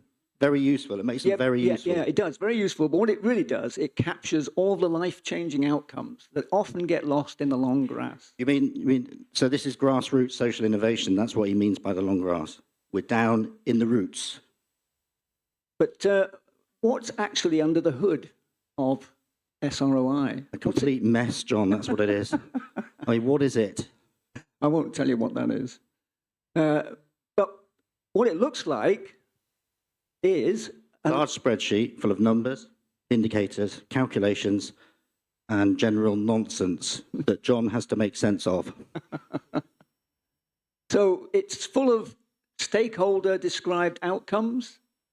It tries to measure how far people travel in their changes. And we spoke to over 500 people in FARMWELL, John. And yeah, and the end result... Well, you did, actually. You did, on our behalf. We couldn't do it. Well, that's true, yeah. We couldn't have done it without you. At the end of the day, what it churns out at the end is... Numbers. Numbers, yeah. Values. It puts value on all the outcomes. Euro science. Puts numbers on all... Sorry, it puts value on all the outcomes that were delivered over specific time periods, and it calculates a rate of return. How much money... but John, what benefits you get enough, back from enough. Okay, from the investment. But what does it all mean, John? That's what they want to know. What does all these numbers mean? Well, Paul, I'll tell you. But first, I want you to buy this pair of boots here. They're not really my thing, John. Oh, actually. well, okay. What it's really for is policymakers in the first instance, to try to persuade them that they can generate added value and benefits. He's jumping the gun. What it gives us, okay, is an enhanced understanding of outcomes and what works in different contexts, because SROI is a context-based method. Got to remember that phrase, John, context-based. I've got it.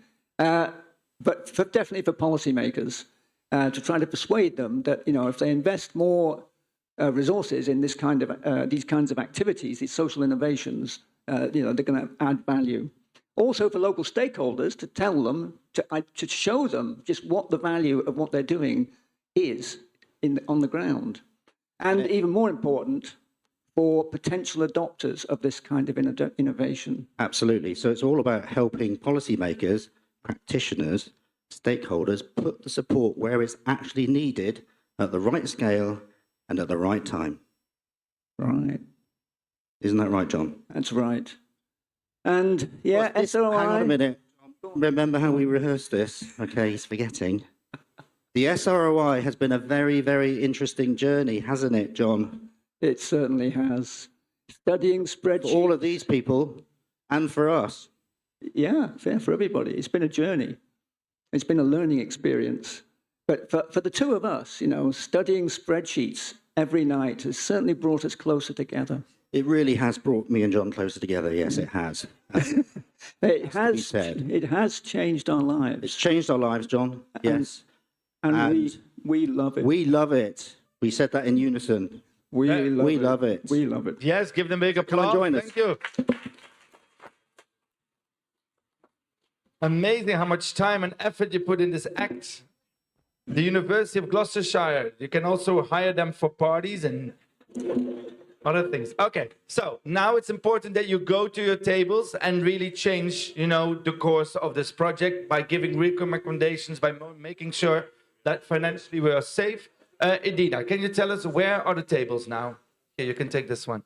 Yes. Yeah, so energy communities back in the corner. Back in the corner. Back in the corner, countering irregular work down In the here. front. Yeah, Yes. supporting farmers' collaboration there. Back in the corner. Yeah, supporting social farming here. In the front. And then we will lift this screen, and then you go to the back, and there are 3 tables. So farmers' well-being there, in the middle, the social and healthcare services, and the SROI guys will sit at the other end. Okay. All clear? Please find your tables. 3 times 20 minutes you have with a bit of introduction from partners, and then we push you out of your table. Yes, go.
each other. I mean, some of you will stay for a few more days in Belgium. Some of you have to go to their families. Some of you started making families yesterday. So it's very diverse.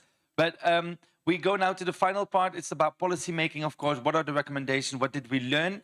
And before we have a panel conversation, it would be nice to have Melanie on stage to talk about the toolkit, right? Yeah, if she's ready. Everything ready? Yes, can we have an applause for Melanie, please?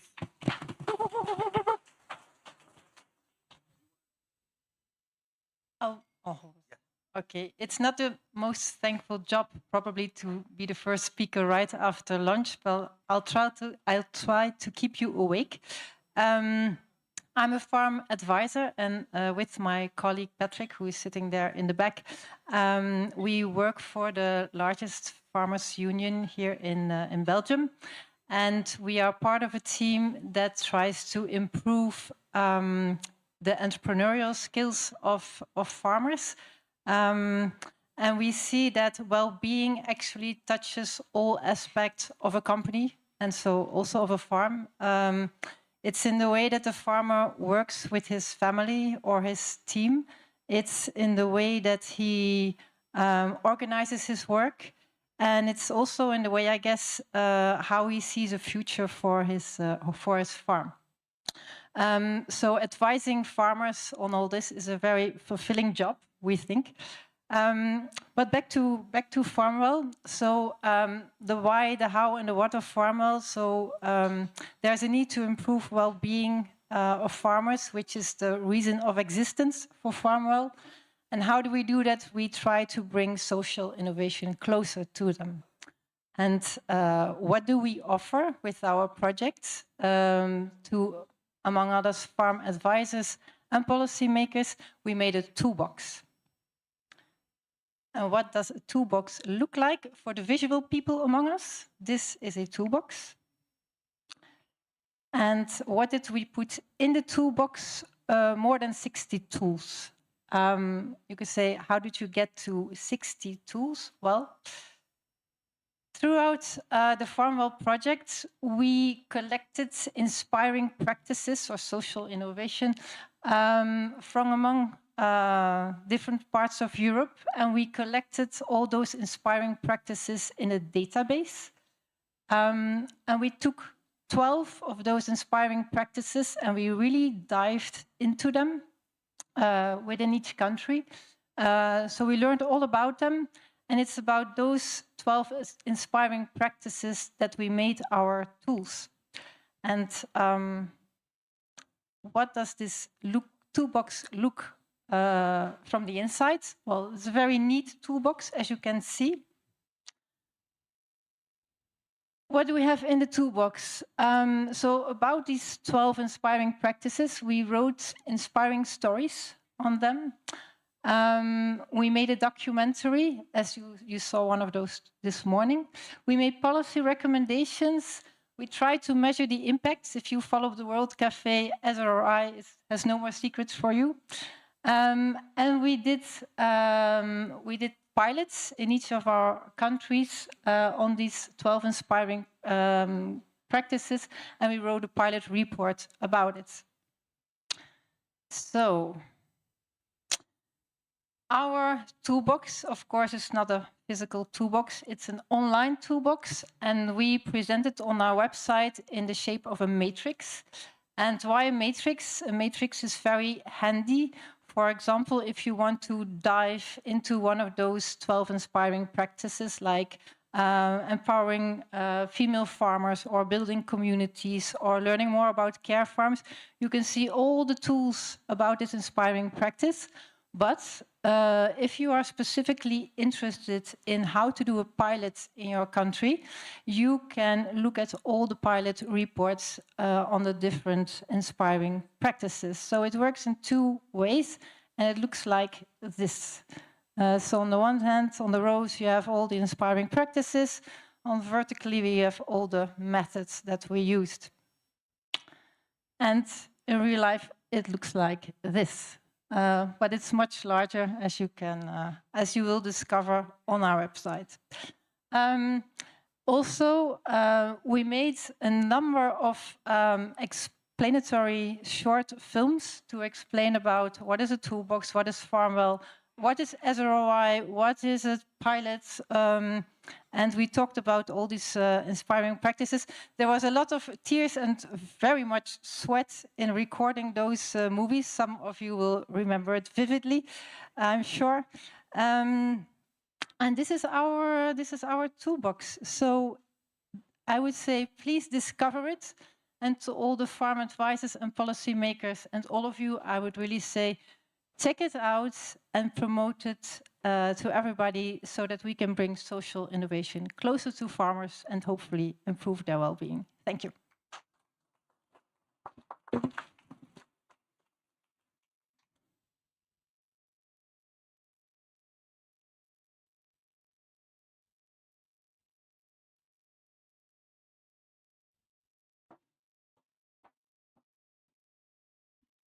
Thanks a lot, Melanie. And indeed, this was an introduction to this session, to this last session, because it's about how to improve the support through policies and through other kind of tools, and this is what we'd like or we wanted to make an input for. So during this last session, it's very exciting because we don't know what came out of it from the different discussion groups, but I think it's even more exciting for those four who will sit on this stage now, because they don't know either what came out from the discussions and they still have to reflect. So let me invite four people to the stage who will be our experts in this final panel. But I would like to invite you as well to please contribute to this discussion, interrupt, step in, reflect on some of the findings that you hear. So we don't want to make it a one-to-one discussion between me and the panel, but really involve everyone who has some reflection. So with that, I would like to first invite, because I think it's in alphabetical order, I would like to invite Shane Conway. He's from the University of Galway. Actually, Shane has followed our project. He worked as an expert with us on this project, and it's due to him that we have over 1,000 followers on Twitter now, so he's also a social media guru, I would say. But what's more important, that he's been doing research on this a lot. So if you go to FARMWELL social media account, you will see that there are a lot of posts about different kind of research outcomes. And he's a farmer himself. So beside all this busy work that he's doing on research, he still has time also for farming. So we will explore his perspective. Unfortunately, Francesca Gironi, she couldn't join because she had a cancellation of the flight from Copa-Cogeca, but we've got Brendan, so if there are questions to the audience, we might attack her sitting there. We would like to invite again Tom. I think he didn't like this term keynote speaker, but he was also our keynote listener in certain ways during this whole time. So please, Tom, join us on stage. We can applaud both of them, actually, please. Both Shane and Tom already. So I think he was already introduced by Lucas. So he's got so many roles that it's hard to list, but he's also a farmer himself and currently the president of ERCA. Then I would like to invite Elena Schubert. It's a great pleasure to have her from the European Commission DG Agri. Her department, and especially her, deals with a lot of the social issues, the social side of things, so we are excited to hear her opinion. We only met a few days ago first, but I already heard her name several times, like Elena knows a lot about this subject, so we will find out soon. And we would like, so please, there was an applause again. And then Christos, please, Stamatis.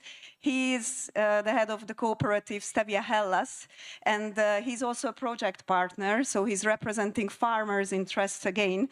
And he just started up, as you could all learn through this previous session, an energy community. So here we are, and here you are. So let's now go to this thing which I haven't seen myself either. Is it this one? So so it's a colorful thing. What I will try to do So you can see it's amazing. I think big applause to Sergio, who is sitting in the corner and managed to do this just within over an hour. So let's see if you feel that the messages are captured. So what we will do now is to invite partners. Please don't try to sum up the whole discussion. The whole point is kind of reading out the key message for your workshop. And then I will have a few questions to the people sitting here and to you as well. So I think we need to start with the SROI, which is a weird order, but Paul and John have to leave a bit earlier. So I will try to zoom in there, if I manage. I'm not sure. Oops. Sorry, it's not my computer, but I try.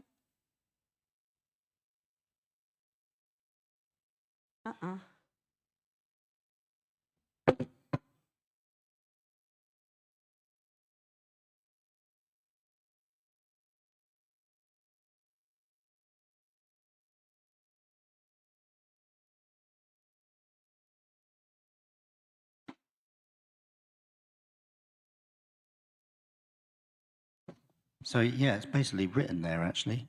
SROI can be used to inform decision making, but this use needs to be tailored to different levels of policy.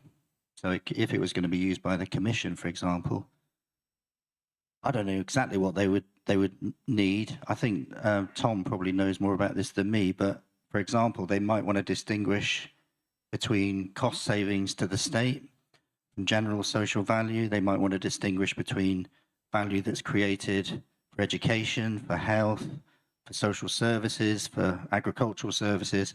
So it would need to be quite complex. Is that enough? Enough. Off you go. You cannot leave the conference yet, but please, yeah. Okay, so yeah, Christos, exactly, I wanted to turn to you because you're very involved in this process. Yes, all of us that were working on the business sector were always looking for a return on investment. But now we are focusing on social return on investment. I have to say that almost half of the value generated by the project categorized with social and community benefits.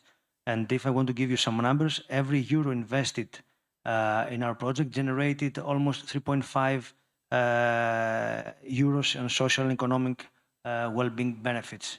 So I think it's very, very important, as we do as businessmen, to persuade some investors, the banks, that we should focus on that business because it has a very, very good return on investment.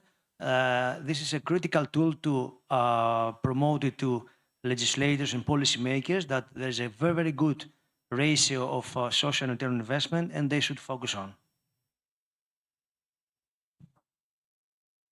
Thanks a lot. I don't know, can we put all, I got number, God knows, not number 2, Tom has number 3. We can put all of them on, right? Cool. So I give it to Elena in a second. But maybe, Tom, you were listening so attentively at that workshop. I'm curious what you took away from this SROI exercise in this quick training. Well, this whole process of commissioning funds and projects normally happens from one commissioner. So it's one department of a government that says we will support this particular project.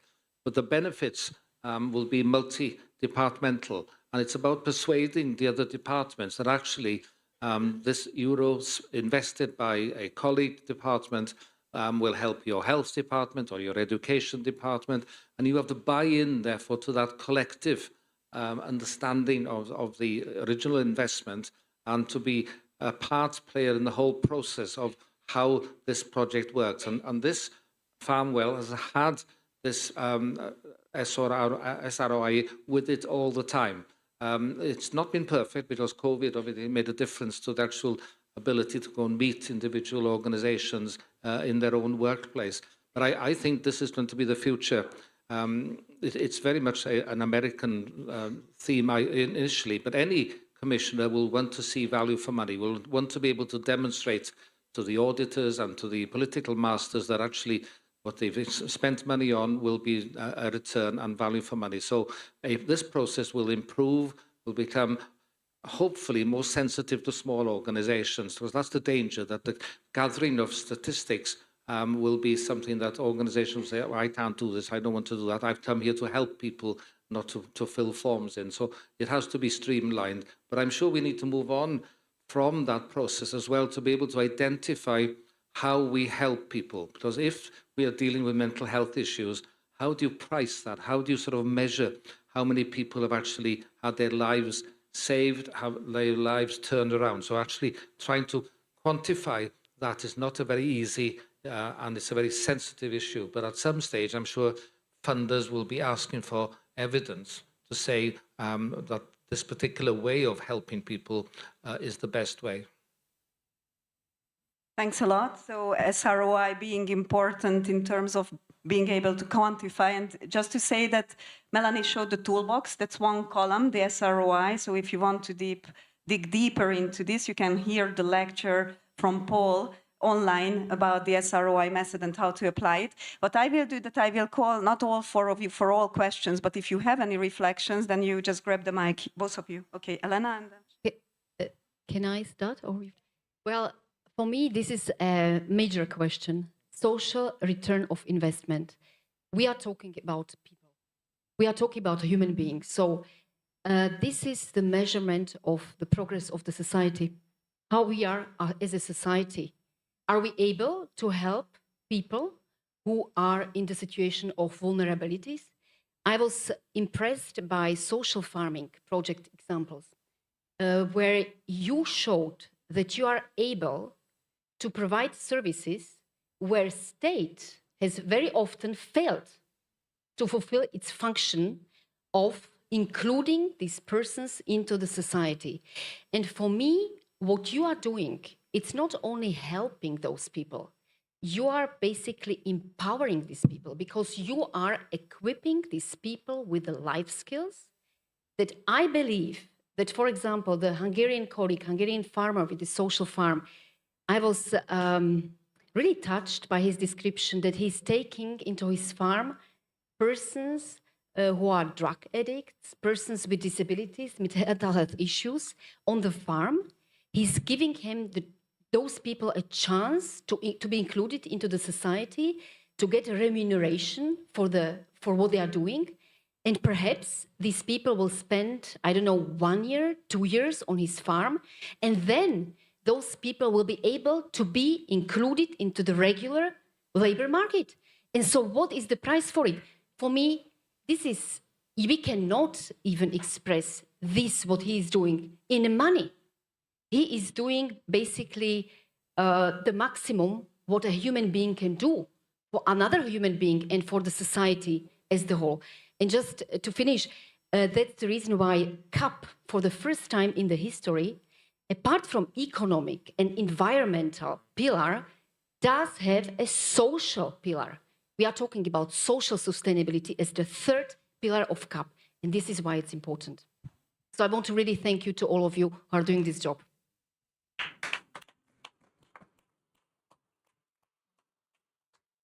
Yes, I think a lot of that resonates what I was about to say. I think in relation to the social return on investment, whilst it's not a concept I'm very familiar with, I think there's nothing wrong with failure either, in the sense of when we talk about social innovation, innovation in all its forms.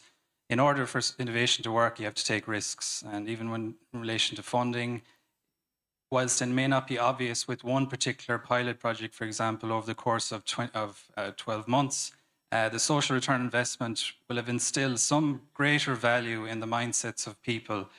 So it's certainly a concept that, and when we talk about the different levels, the more regional level, the more maybe they can empathize with the results on the ground. So yeah, it's, I didn't sit in on that particular session, but I agree with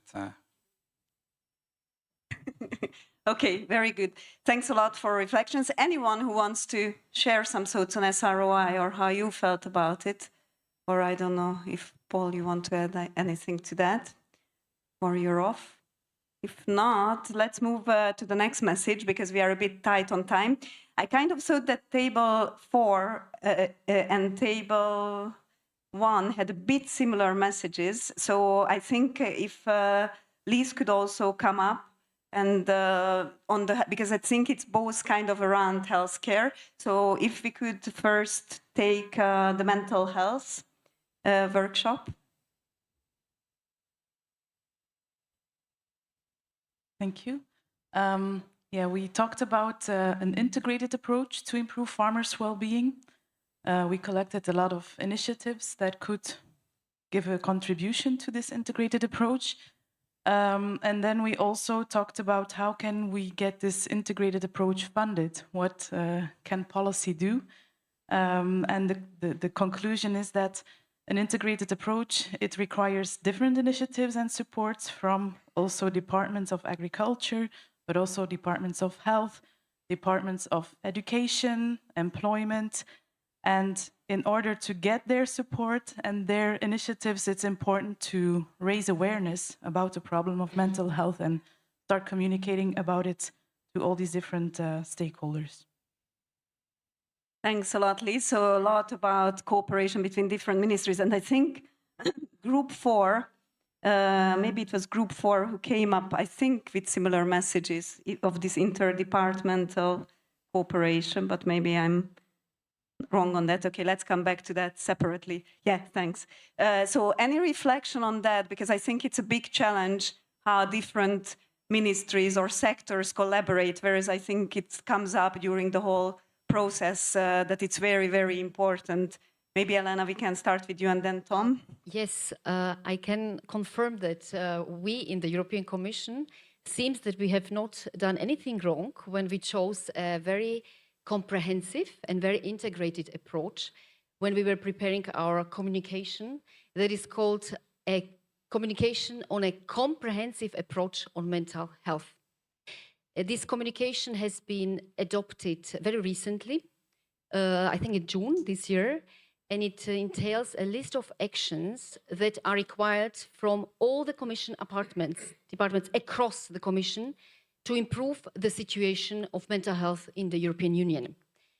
I was very happy, we were very happy to see that our point from DG Agriculture that farmers are essential workers has been taken on board. It does feature in the Commission. So the Commission has recognized that farmers are essential for our society, and also they have recognized and they have highlighted in the Commission, in the communication, that the action is needed to improve mental health of farmers. So we are going to work together with DG Employment. You said about cross-sectoral collaboration. So you're working with DG Employment, concretely with the Agency on Health and Safety at Work, who is going to prepare a paper on the psychosocial risks in farming sector.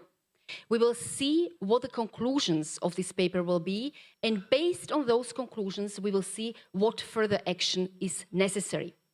Apart from it, we are in touch with DG Employment when it comes to the collaboration with social partners, with employers' organizations, with employees when it comes to the farming sector. And also, we would like to do much more about raising the profile of the profession of farmer so that the farmers get the recognition that they are supposed to get and that they deserve. Thanks a lot. And it's important because Elena also drew our attention when she was reading the policy fact sheet. So actually it's in the last chapter of the policy fact sheet, these documents, if you wonder, these key documents that are kind of cross-cutting, cross-horizontal. So you will find the reference there if you couldn't take note. But Tom, I think you worked in so many of different departments. You might have a reflection on this. Yeah, it's Christmas pantomime time. And I think the social policy is still a Cinderella in the CAP. It's important that it's there, but if you look at the plans of member states, it's still a very, very small commitment by not all the member states. It becomes a compulsory commitment in 2025, I think, but for the new CAP that follows, we need to lobby very strongly and build on the commitments that you're making to make certain that there will be a holistic approach, because what we've learned from FARMWELL is that you cannot help people with mental health illnesses alone. You need the support of all the services, and that's why the Belgian Flanders example of integrated approach is a good template to work with. But if you ask them, continuous funding is difficult, continuous commitment by different departments is difficult, and what we mustn't do is let down voluntary organizations by saying, well, we can fund you for 2 years, but at the end of 2 years, we can't promise anything, which means that we're left then high and dry delivering something that you as state cannot deliver. So I think it's extremely important that we have this balance right between state and voluntary contributions, and that these partnerships, the LAGs is a good example where they exist very well, but there has to be this joint commitment over a long term between public, private and business organizations. Otherwise, the people who we seek to help will be let down at some unfortunate time because the money is run out. Thanks, Tom. I think, I suppose that's from the policy level we're talking about here, what should be done, what needs to be done. But another part of that graphic is, breaking the taboo about emotional communication within the farming community itself. And the farmers at the Crossroads are doing great work on this. And we did talk about different avenues. And I think trusted sources of information are very important here when it comes to getting messages across. Every local area across Europe will have some sort of a news outlet, be it a local newspaper or a local radio station.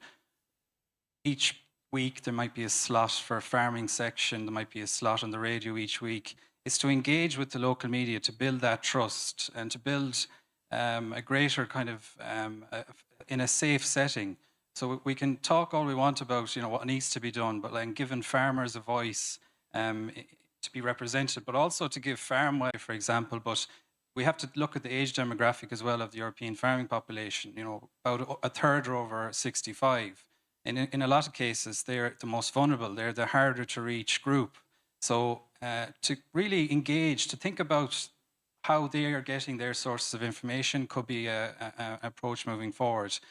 From an Irish perspective, we've recently ran a social initiative called Farmers' Yards. We didn't use the word mental health initiative in relation to it. We called it a social initiative. And by doing so, you're basically creating a safe space to come together peer-to-peer. And then the subsequent knock-on effects of that are contribution to one's mental health by bringing collegiality and friendship. So we just need to think on the farm level how they interpret all these different initiatives we have in place. Look at this through their eyes, and maybe that could be a way forward. And an integration of the bottom up and top down is key here. So, thanks a lot. So it's not just horizontal, but it's also vertical integration. Anyone from the audience who wants to reflect on this, how it's reflected in your ministry's work, for instance? Are you collaborating with others, or how far it's picked up by the CAP? Because Tom was highlighting, Elena drew attention to some cross-cutting initiatives, but it might not be picked up that much in the CAP strategic plans. Any reflections from you who are working in these fields? Maria.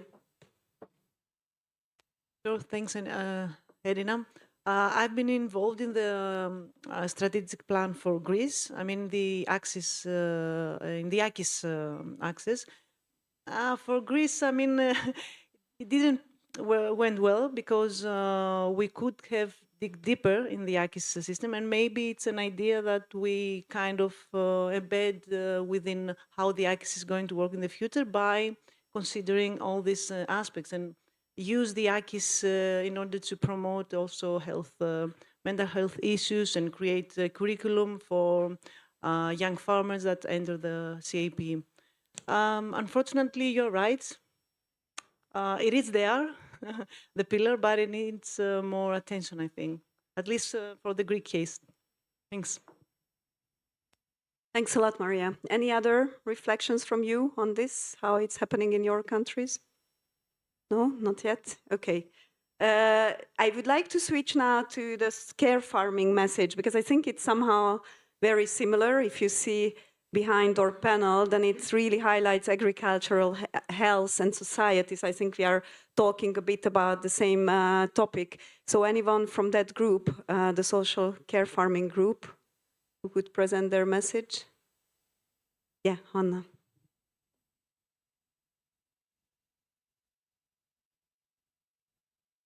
So we were talking about social farms, firstly from about Hungarian social farms.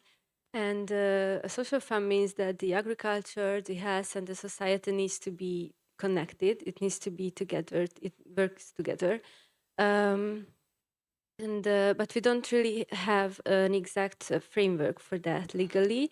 So we were talking about that, and then we asked the other participants from other countries that how does it look like at other countries, and it looks like that it's a common problem that the health care and the social area and the agriculture is kind of separated.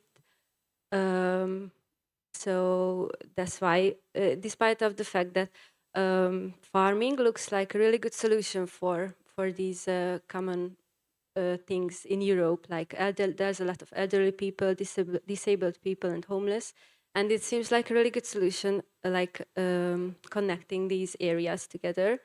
So that's why we add this. That let's make common obvious farming opportunities in these fields connecting together. Thanks a lot. And I think, again, I would connect it to the healthcare workshop. I don't know, Richard, will it be you who presents that? And maybe you can tell your perspective, and then we come back to you again if you can reflect, because I think these are all very connected. We just said that this is very similar to, must be similar because we're talking about very similar things. From our side, from our group, and we discussed, thank you, with many colleagues from different countries, the main message is that not only in our country, but we need a legal framework for care and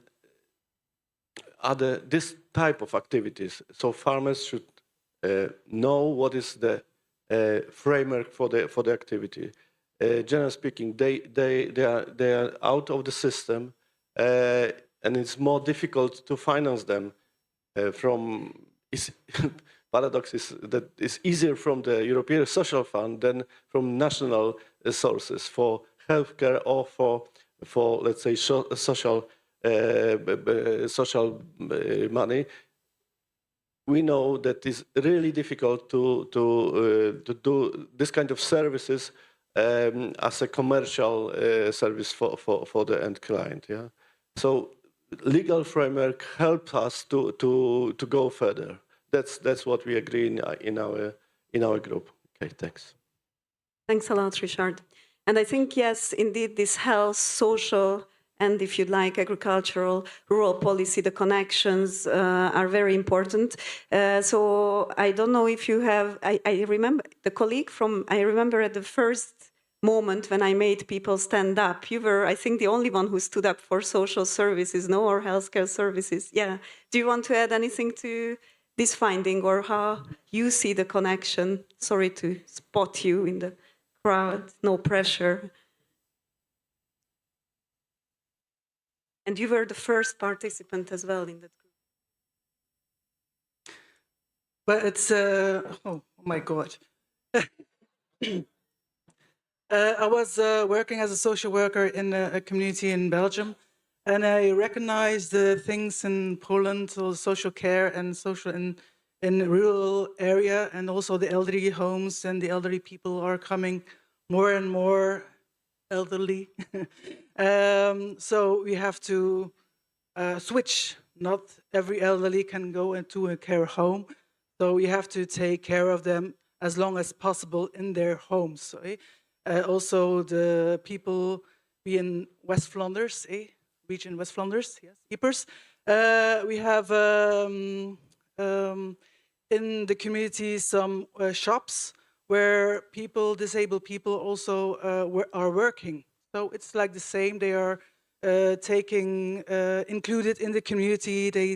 They feel connected with the people. They can give back and not only receive money. So in policy making, it costs less. So for the government, it's very interesting to finance such things, to create make things possible in rural areas, make community centers, not community centers, but also in farmers make farmers strong to put something together to facilitate it. Okay. Thanks a lot. That was brave. So turning to you again, I think you were, for instance, for our farmer colleagues, like how you feel, can it be provided near the home of farmers? And Shane, I think you are especially working with the topic of elderly farmers as well, right? So I think one of the recommendations that it should happen near their home, but I guess it's quite costly as well to do the kind of service. And in certain ways that was shown in the social return on investment method, that it's worth the investment, but it still can be quite costly to provide that services. Yet it's so important for farmers to get these services close to their home. So maybe Shane and Christos could start reacting, and then Ellen and Tom, if you have. Yeah, I suppose my research predominantly focuses on the psychodynamic and sociodynamic issues affecting farmers in later life. That concept of identity and sense of purpose as they age, physical capabilities, and really the research has come to the fore that they want to age in place. There's a pride of place, and when we talk about social farming in Ireland, we started at a very low base. It was a pilot initiative, got Erasmus Plus funding, then there was cross-border funding, kept building and building and building over the course of perhaps 15 years. And finally, this year, the Department of Agriculture took it on in the sense that they funded it. And I think when we talk about social farming and care farming, this multi-actor approach is always talked about, but you need the multi-actor approach when it comes to this topic, because you need the different levels of expertise in the different sectors. Horizon Europe can deal with it, but at a national level, to build an evidence base, it's all about an evidence base that we need. I think that the EIP Agri model funds innovation in all its forms. And if you ever want to refer to, well, how can it be done? Ireland have funded 8 operational groups on the topic of farmer well-being. So it's definitely doable in the sense of a care farm, a social farm could be funded in a particular, perhaps in Poland, as we discussed, to build the evidence base. And if you have the evidence base, then you can legitimately refer to other examples. So the Irish example, we have piloted it, and now we're in a position to establish a legal ground to move it forward. So it's like a jigsaw puzzle, but definitely the pieces are there. It's just about putting them together through the multi-actor approach. And I have to advocate for that as well. So. Thanks. Christos, you have... Of course, there is a lack of such kind of services in rural areas, also in Greece. But if we want to analyze it and step back and to see why we don't have such kind of services, we can realize that there are not people that they want to invest their time on such kind of services. And if we ask second why these people don't want, they don't have the mentality. And why they don't have the mentality? Because during their education program, for example, in schools, no one told them and spoke to them about all these issues. I think it's very, very important to start talking to children and to into the schools about all the projects that we have discussed today. Otherwise, we're expecting for someone that is 50 years old, 60 years old, 40 years old, one day to change and to be a social worker or be someone else. I think we start from the young generation, investing on them and to try to persuade them that this is the right way. So this is again about awareness raising and communicating about this. Tom, I know that you were a big proponent for having the services, the social services involved. Rural proofing of services is something that the long-term vision has promised, and we need to hold the Commission to account on that, but also within member states, again, having a commitment, which doesn't mean that resources are based on population numbers, but on need. I was quite struck by the Polish examples that said, well, look, farming is a multifaceted resource. We have land, we have buildings, we have landscape, we have scenery, we have culture. So in that sense, where it's suitable, a care farm is a diversification for a farmer. if they're willing to do it and interested in doing it. So that's how you came at it from one side, but also I think it makes sense morally, if not financially, but possibly financially as well, to look after people in their own homes and provide services in homes, providing care. I just want to say one thing about Mark. When I went to visit your farm, you were saying that the care farms, they're innovations in voluntary people, inspirational people. And one of the photographs that I took home with me from your farm was of your pile of bricks, because he and his family and his organization, they look for different innovative ways to raise funds, to do things. And in his farmyard, there was a pile of rubble, which the local builders just deposited there. And then you went through those rubbles and salvaged reusable bricks and sold them back to the builders. And I thought that's a circular economy. It's something you didn't think of on day one, but when you were looking for other things to do, it just shows the ingenuity and the innovation that care farms and the people who are inspired to do care farming can provide. So I thought I'd tell that story on your behalf. Thank you. Very good. These are our field visits, so it was great that if you went away with the inspiration. Elena, you want to reflect on the healthcare near Well, home? I would like to just say that from my previous professional experience that my colleagues in DG Employment would be very happy to listen to this discussion today, because all what you have said is basically promotion of the United Nations Convention on the Rights of Persons with Disabilities. And I have been touched by your comments when you said that people, older people, or persons with disabilities, they want to stay at home, they want services to come home to help them, they want to be integrated in the society.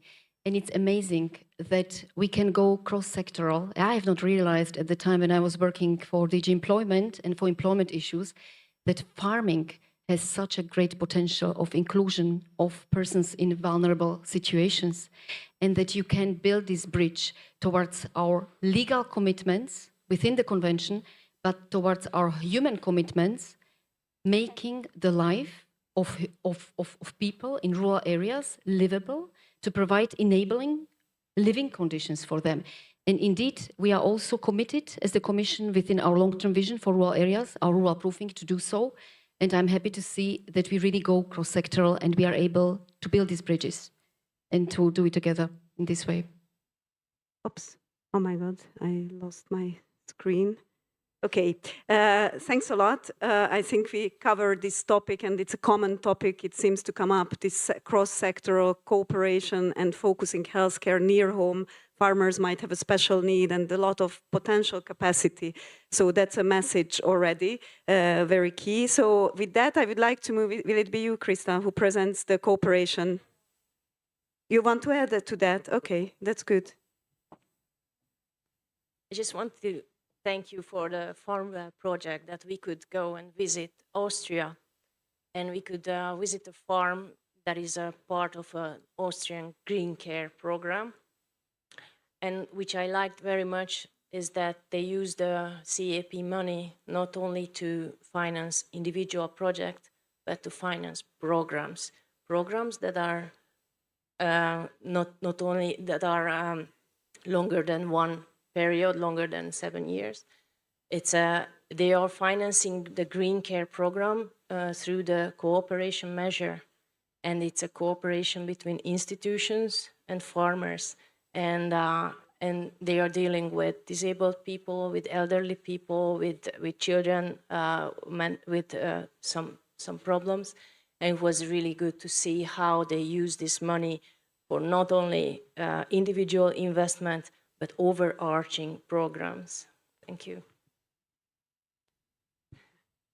Okay, that's a very, very nice connection now, because I think we are going to talk about cooperation now, and I think what Krista is saying, that we also have some tools in the CAP, which is important to remember, such as EIP Agri. So let's move to the cooperation group. So who will present, Elena?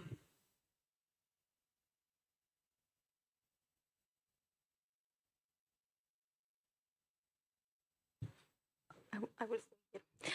We discussed a lot in our group about leader and what local action groups can do.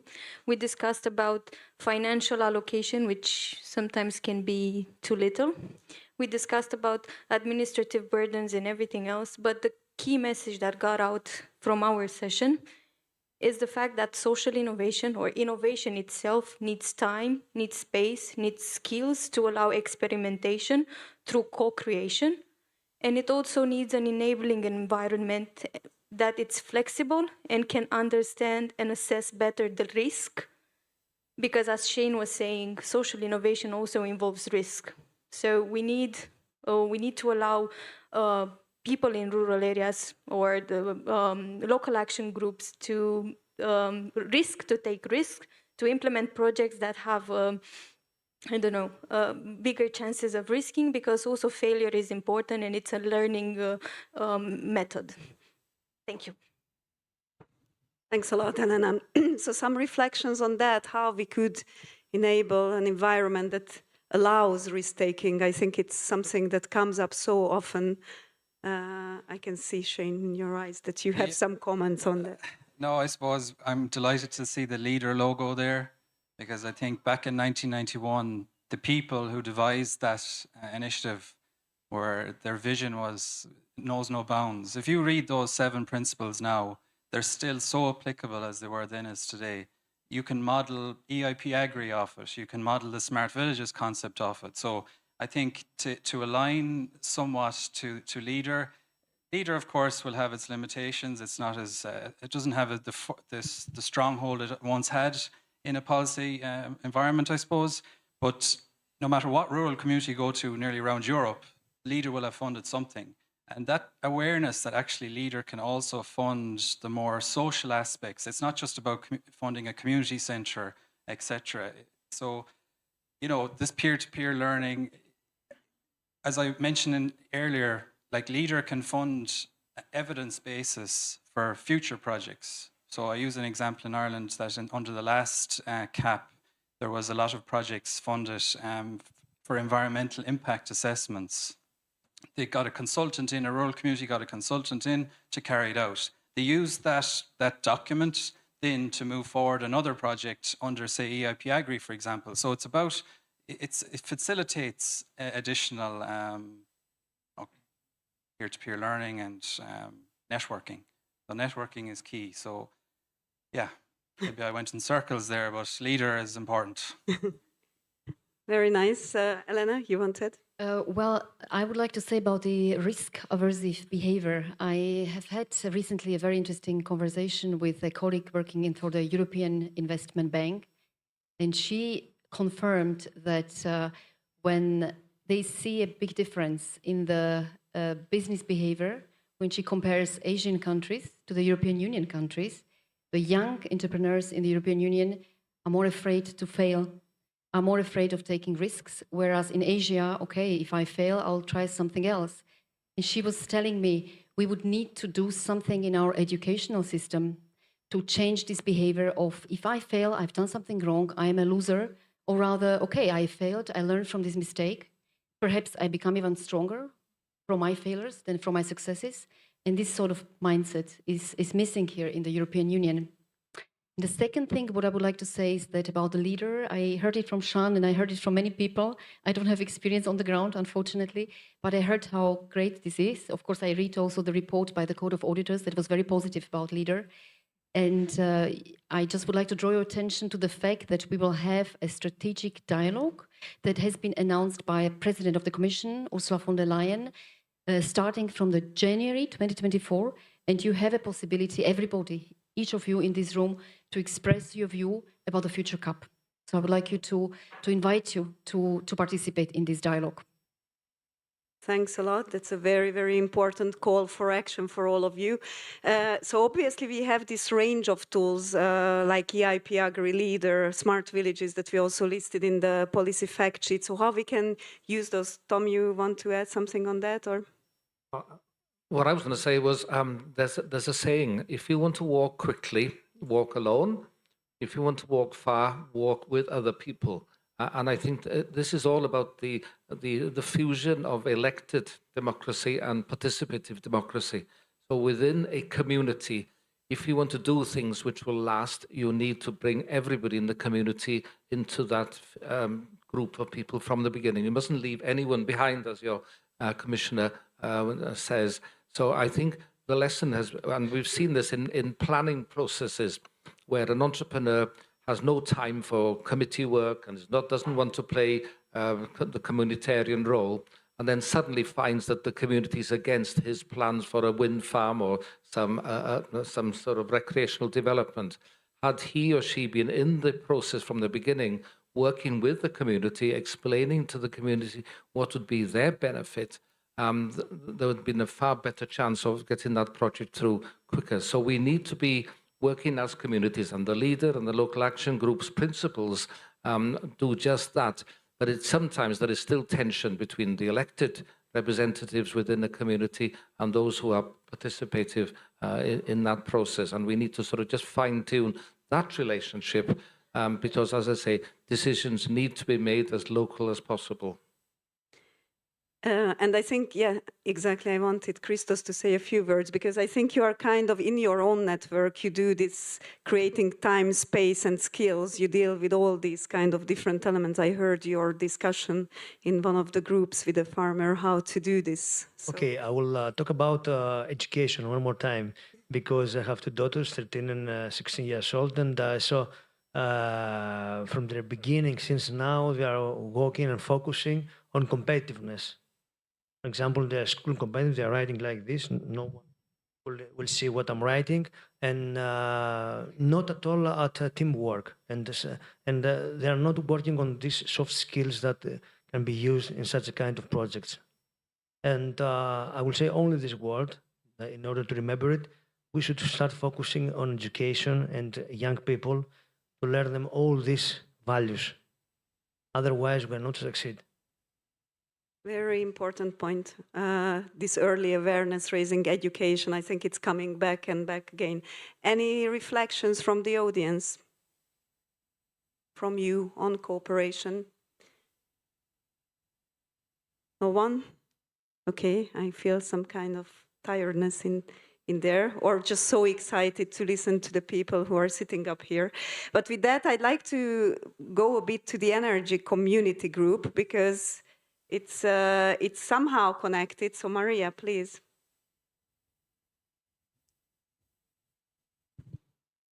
Yeah, I can give you the major. You have it here. Okay. The major points from the roundtable on energy communities. Of course, a lot of things were talked about, but the main message is, and I think it came up from the starters of this event, when our farmers spoke about the legislative framework, that it's too complicated, changes all the times, it's in inconsistent environment. Well, farmers, I really liked your drawing with the balance, because farmers are trying to balance everything. They're like jugglers, trying to balance within an inconsistent environment, volatile prices, legislation that is changing all the time, which is a barrier. So policy-wise, I think what the recommendation is that to try and find a framework that is less complicated, more simplicity. Yeah, I think this is the main message. Okay, and of course, again, develop skills, share knowledge, capacity building, especially for women's energy communities. Okay, thank you. Okay, so maybe Christos, I think you have to reflect on this. So, as a mechanical engineer, I'm drawing and I'm thinking in a different way. So we have different recommendation depending on who we are talking with. Okay, so if we're talking with governments, NGO, and private sector organizations, we should focus on how to support the establishment and scaling up of such a kind of energy communities. If we're talking with financial institutions and discuss and to see how they can support the development of these projects and find the seed funding in order to start every project in energy communities. When we're talking with policy instruments like Elena, we have here, and we should start talking about tax incentives, subsidies, legislation. In Greece, for example, we're changing the legislation every 8 to 10 months. Every 8 to 10 months, we have a new legislation. You cannot predict, you cannot schedule, you cannot plan anything on that. For example, it's horrible. Okay, but we should start talking about all these issues. There are also capacity building and training programs that can help on that project. And don't forget the partnerships and the collaboration between the stakeholders of such kind of projects. A tip that I can give to some people that they want to initiate such kind of initiative and start such kind of initiative is that there are a lot of companies, private companies, that they have plenty of money in their CSR account, CSR and social responsibility. Okay, so you can collaborate with such kind of companies and to find this seed funding in order to start and to initiate something, because the start is the most crucial for everyone. Okay, so if you find this seed funding, you can start, and afterwards you can find the next steps and how to fund it. Okay, so there are many recommendations depending to who we are talking with. We are also responsible as FARMWELL. We have to share our message, we have to disseminate our message, we have to create impact with all this money that we've taken for to this project. So we are all responsible, not someone else, no, only the policymakers, only the NGOs, only this organization. We are all responsible for that. Thank you. And I heard Christos saying in his group that if you have an idea, like don't request always funding. If you have an idea, money will run after you. That's what he said. So if you want to see how money runs after to my you. daughters always that don't be aware of money. Just have a good idea and a good project. Not just an idea, because we have plenty of ideas, all of us, but a good project. So if you have a good project, money will run after you. That's a key message, because we often request access to funding is a key issue, but that's an interesting perspective on that one. Who else wants to reflect on this, especially with the energy community and the others? Just very, very briefly, I've got 100 solar panels on my farm, and so the whole concept of community-owned renewable energy is a fantastic concept because it helps educate people within the community how to use energy, how to conserve energy.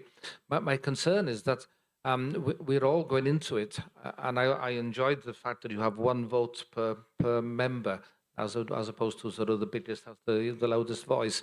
But energy is a global commodity, and we have to be careful that we don't that we subsidize community and then suddenly the international companies come back in again out of fossil fuels, and that they can sort of ruin the markets by undercutting what has become a community-owned initiative. So we just have to be careful politically that as in the quench for energy and in the consumption of energy and in the delivery of energy, that it doesn't become something of a competition between community-owned local and multinational intervention, which might drive the community projects out of business. Yeah, and this is a comment not particularly on the energy side of it, but on the women-led aspect of this particular project. As a lot of you are aware, this year the Commission funded 3 projects with the topic of women-led innovation in agriculture in rural areas. One is Falera, which the University of Galway we are leading. The other is Grass Sealing. Copacabana are involved. Bronwyn is there. She's involved in that. And the other one is called SWIFT. It's led by Spanish partners.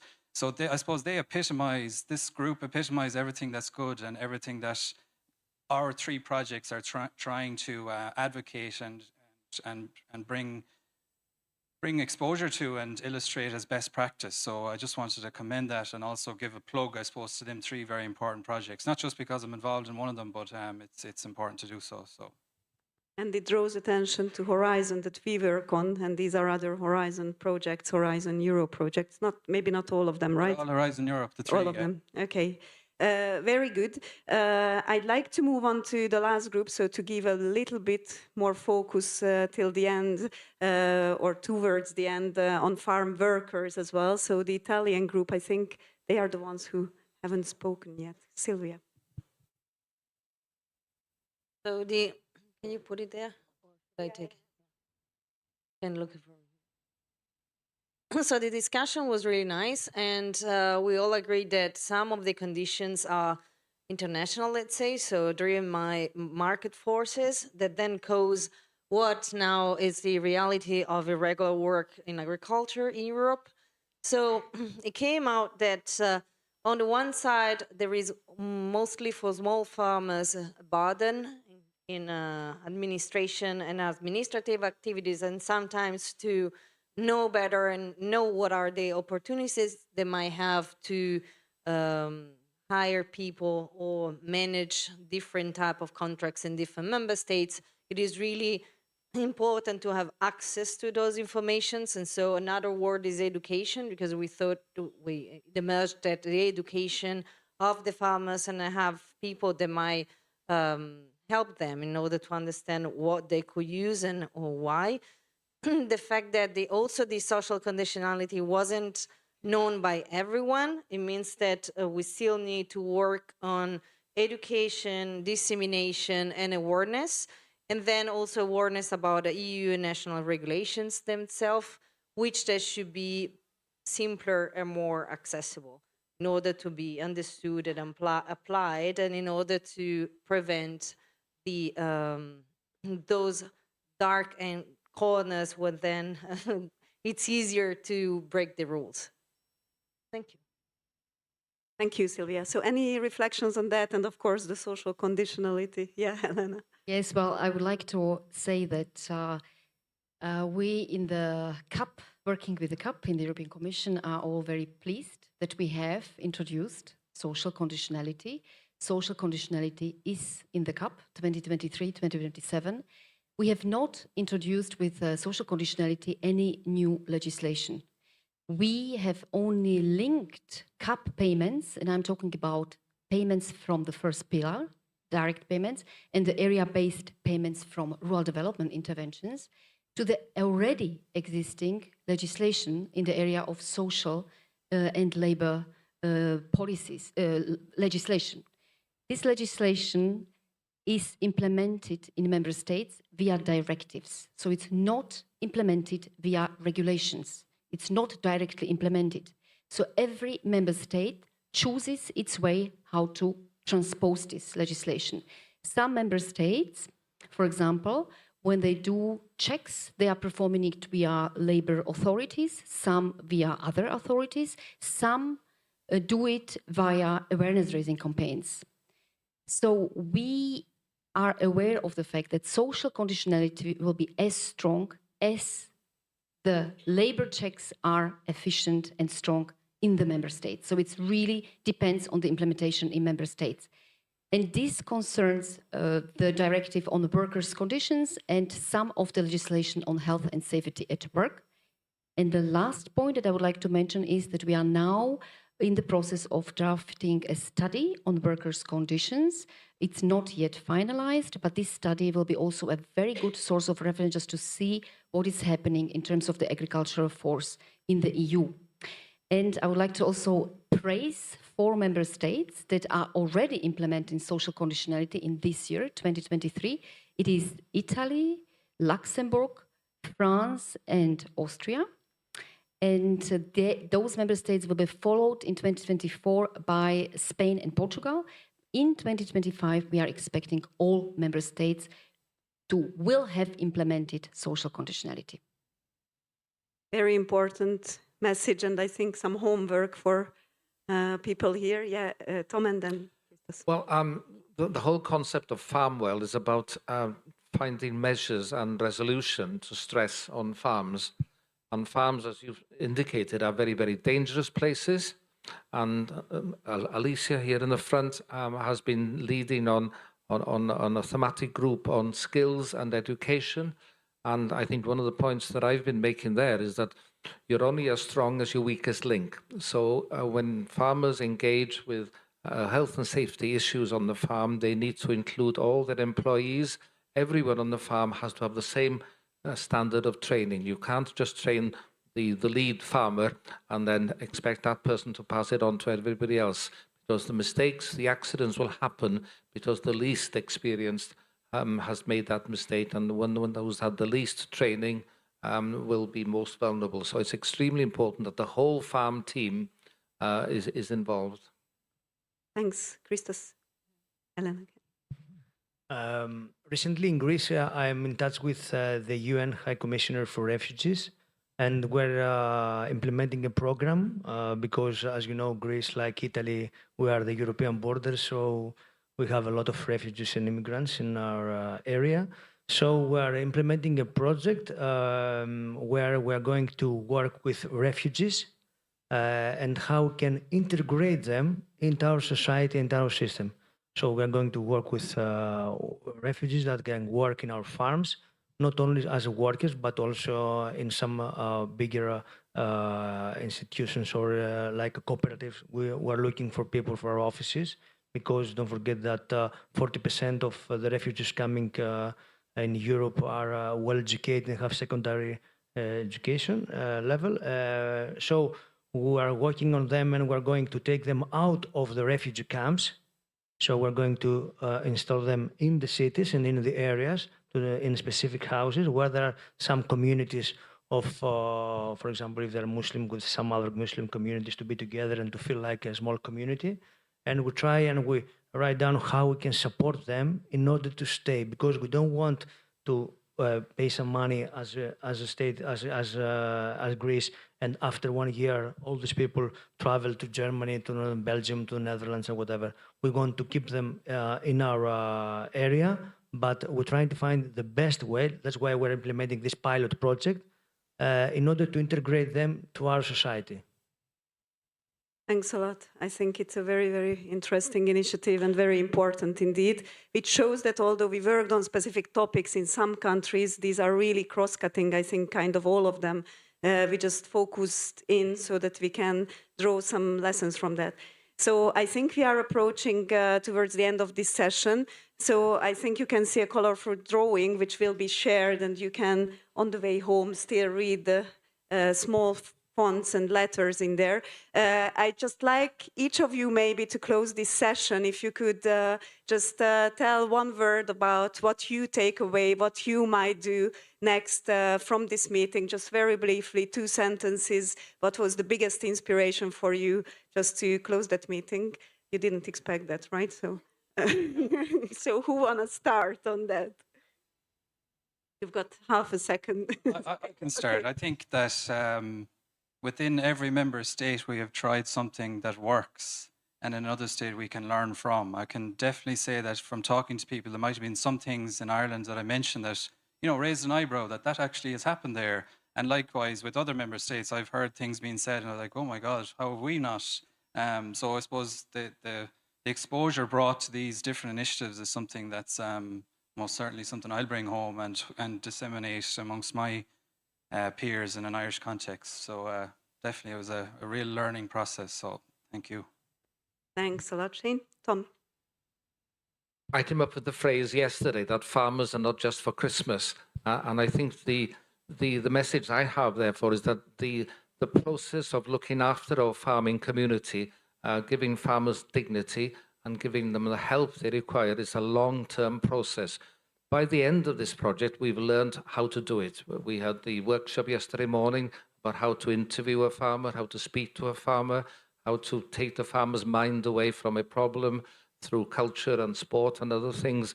So the sad thing for me is that this project finishes today at the very point where we've got everybody together, all the work has been completed, the lessons have been learnt, but there's nobody left in FARMWELL now to promote this work with the Commission, with governments, given that social policy will become more important in future policy making.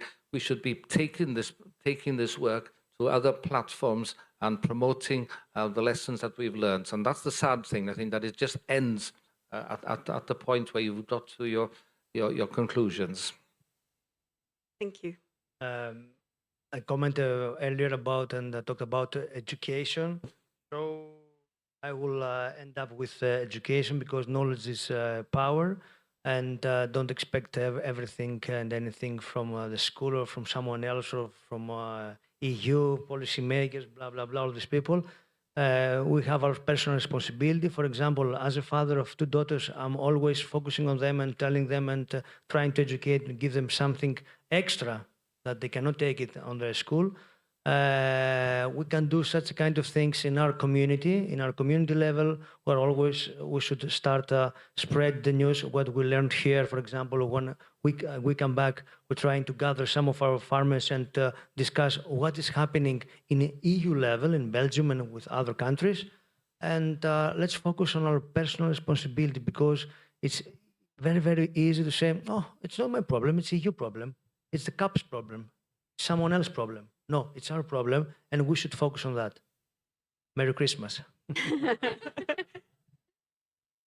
Well, for me, definitely, what I'm going to share with my colleagues and with my hierarchy in the Commission when I'm back tomorrow is that for the future CAP, we definitely need more social, not just as identified needs. By the way, just to tell you that the highest number of needs identified in the CAP strategic plans within the SWOT analysis is in the social area, but not the highest number of interventions. So we want to see more interventions in social for the next CAP. And there, within that, we will try to work together with the colleagues to really focus on farmer as a human being that needs to be strengthened, that needs to be supported by CAP, and it needs to be his and her position in the society needs to be properly recognized, and we have to do something about it. And last but not least, before I forget, just an announcement that we are also organizing, well, not us, my colleague Alessia here, sitting in front of me. She's organizing, she's working for the CAP network, everybody knows her, I suppose, and she's organizing an event on mental health of farmers. That is scheduled of farmers and farming communities, so it's really focused on farmers, on you. And it is going to happen on 27th of February, 24, next year, online. And the next event will be organized on 28th of May. It will be either online or physical meeting, depends on the decision of the thematic group. So just to tell you that this is happening, so you know. Thank you. Thanks a lot. I think with this we are closing this session. Firstly, I would like to ask for a big applause to Sergio, who was drawing the music.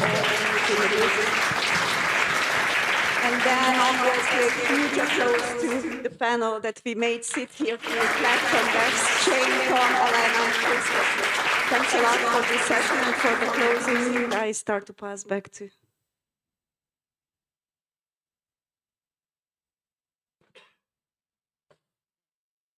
Thank you so much.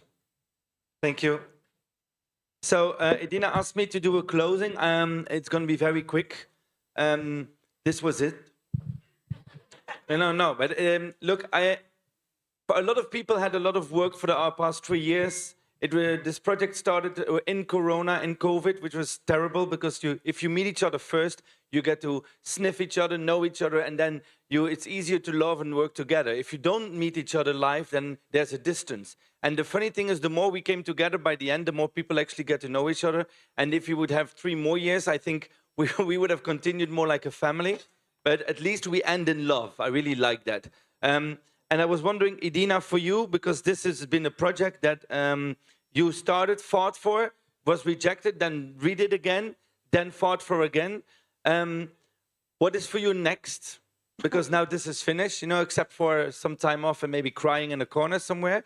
What is for you next? sleep. Sleep. No, for you and your team?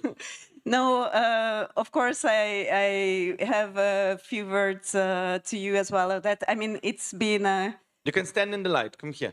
Don't be afraid of the light. Yes. Thanks. So, of course, it's been a huge experience for us. Just to be honest about it, this was our very first Horizon project and very first project that we coordinated. And we were extremely excited to do that. And I think, as Lucas is saying, we thought this topic is very important. We were passionate about it, so I think we try to do that. And I think we just need time, a bit of time, to digest all these messages ourselves. What came out today, so we are not just jumping into the next one. So we didn't have time. That's one thing, but the other thing is really that, it's something that we need to digest the outcomes first. It's been a roller coaster, but let's hope that you continue with the topic itself, because I just heard from the policymakers, finally the European Union understands that farmers are people. It's amazing. So, you know, it's important we continue with this message, no? Absolutely, and I want to reflect on Tom's last point. I think all of us, the partners here, we will continue disseminating it. So just the fact that the project ends and the money is cut, with that, I think the messages are there and we are kind of all obliged. And I know many partners are actually building this into their practices. So it's not just, it won't end with the project. And so that's a good news for you, Tom, and after your bad news. Very good. I would like to ask an applause for Edina and her team, please, for all the work that they did. Yes. Also, an applause for the people behind the scenes that helped these 2 days to make a great 2 days. Thank you so much. Thank you. We have to stop now because, you know, we run out of money and time. And please make sure that if you leave here, you can take all the papers that Edina was talking about there, right? And then go into the city, talk to each other, and please hook each other up on social media so that we can follow what's happening. Final words, because I feel you're already breathing in again. Never forget to breathe out also, it's very important. Your final words are for you. Thanks a lot. So firstly, huge thanks to Lucas for facilitating this whole thing and their team. I think it was inspiring. And I'm particularly pleased that we managed to grab you into this thing to present the performance yesterday. Of course, I'd like to thank my own team, especially Anita and Demeshe, who've been supporting all way long and struggling, and Anita is sitting in the back. Of course, Paul and Tim in the back, because they were there even without internet. They managed. It's a huge achievement. But most of all, I'd like, please, the partners of this project, please stand up and let's give a big applause to the partnership of this project. So if all the partners who participated in this, I think it's been a great achievement and I'm really grateful for you for all the I hope I forget everybody. But thanks a lot. It's been a pleasure.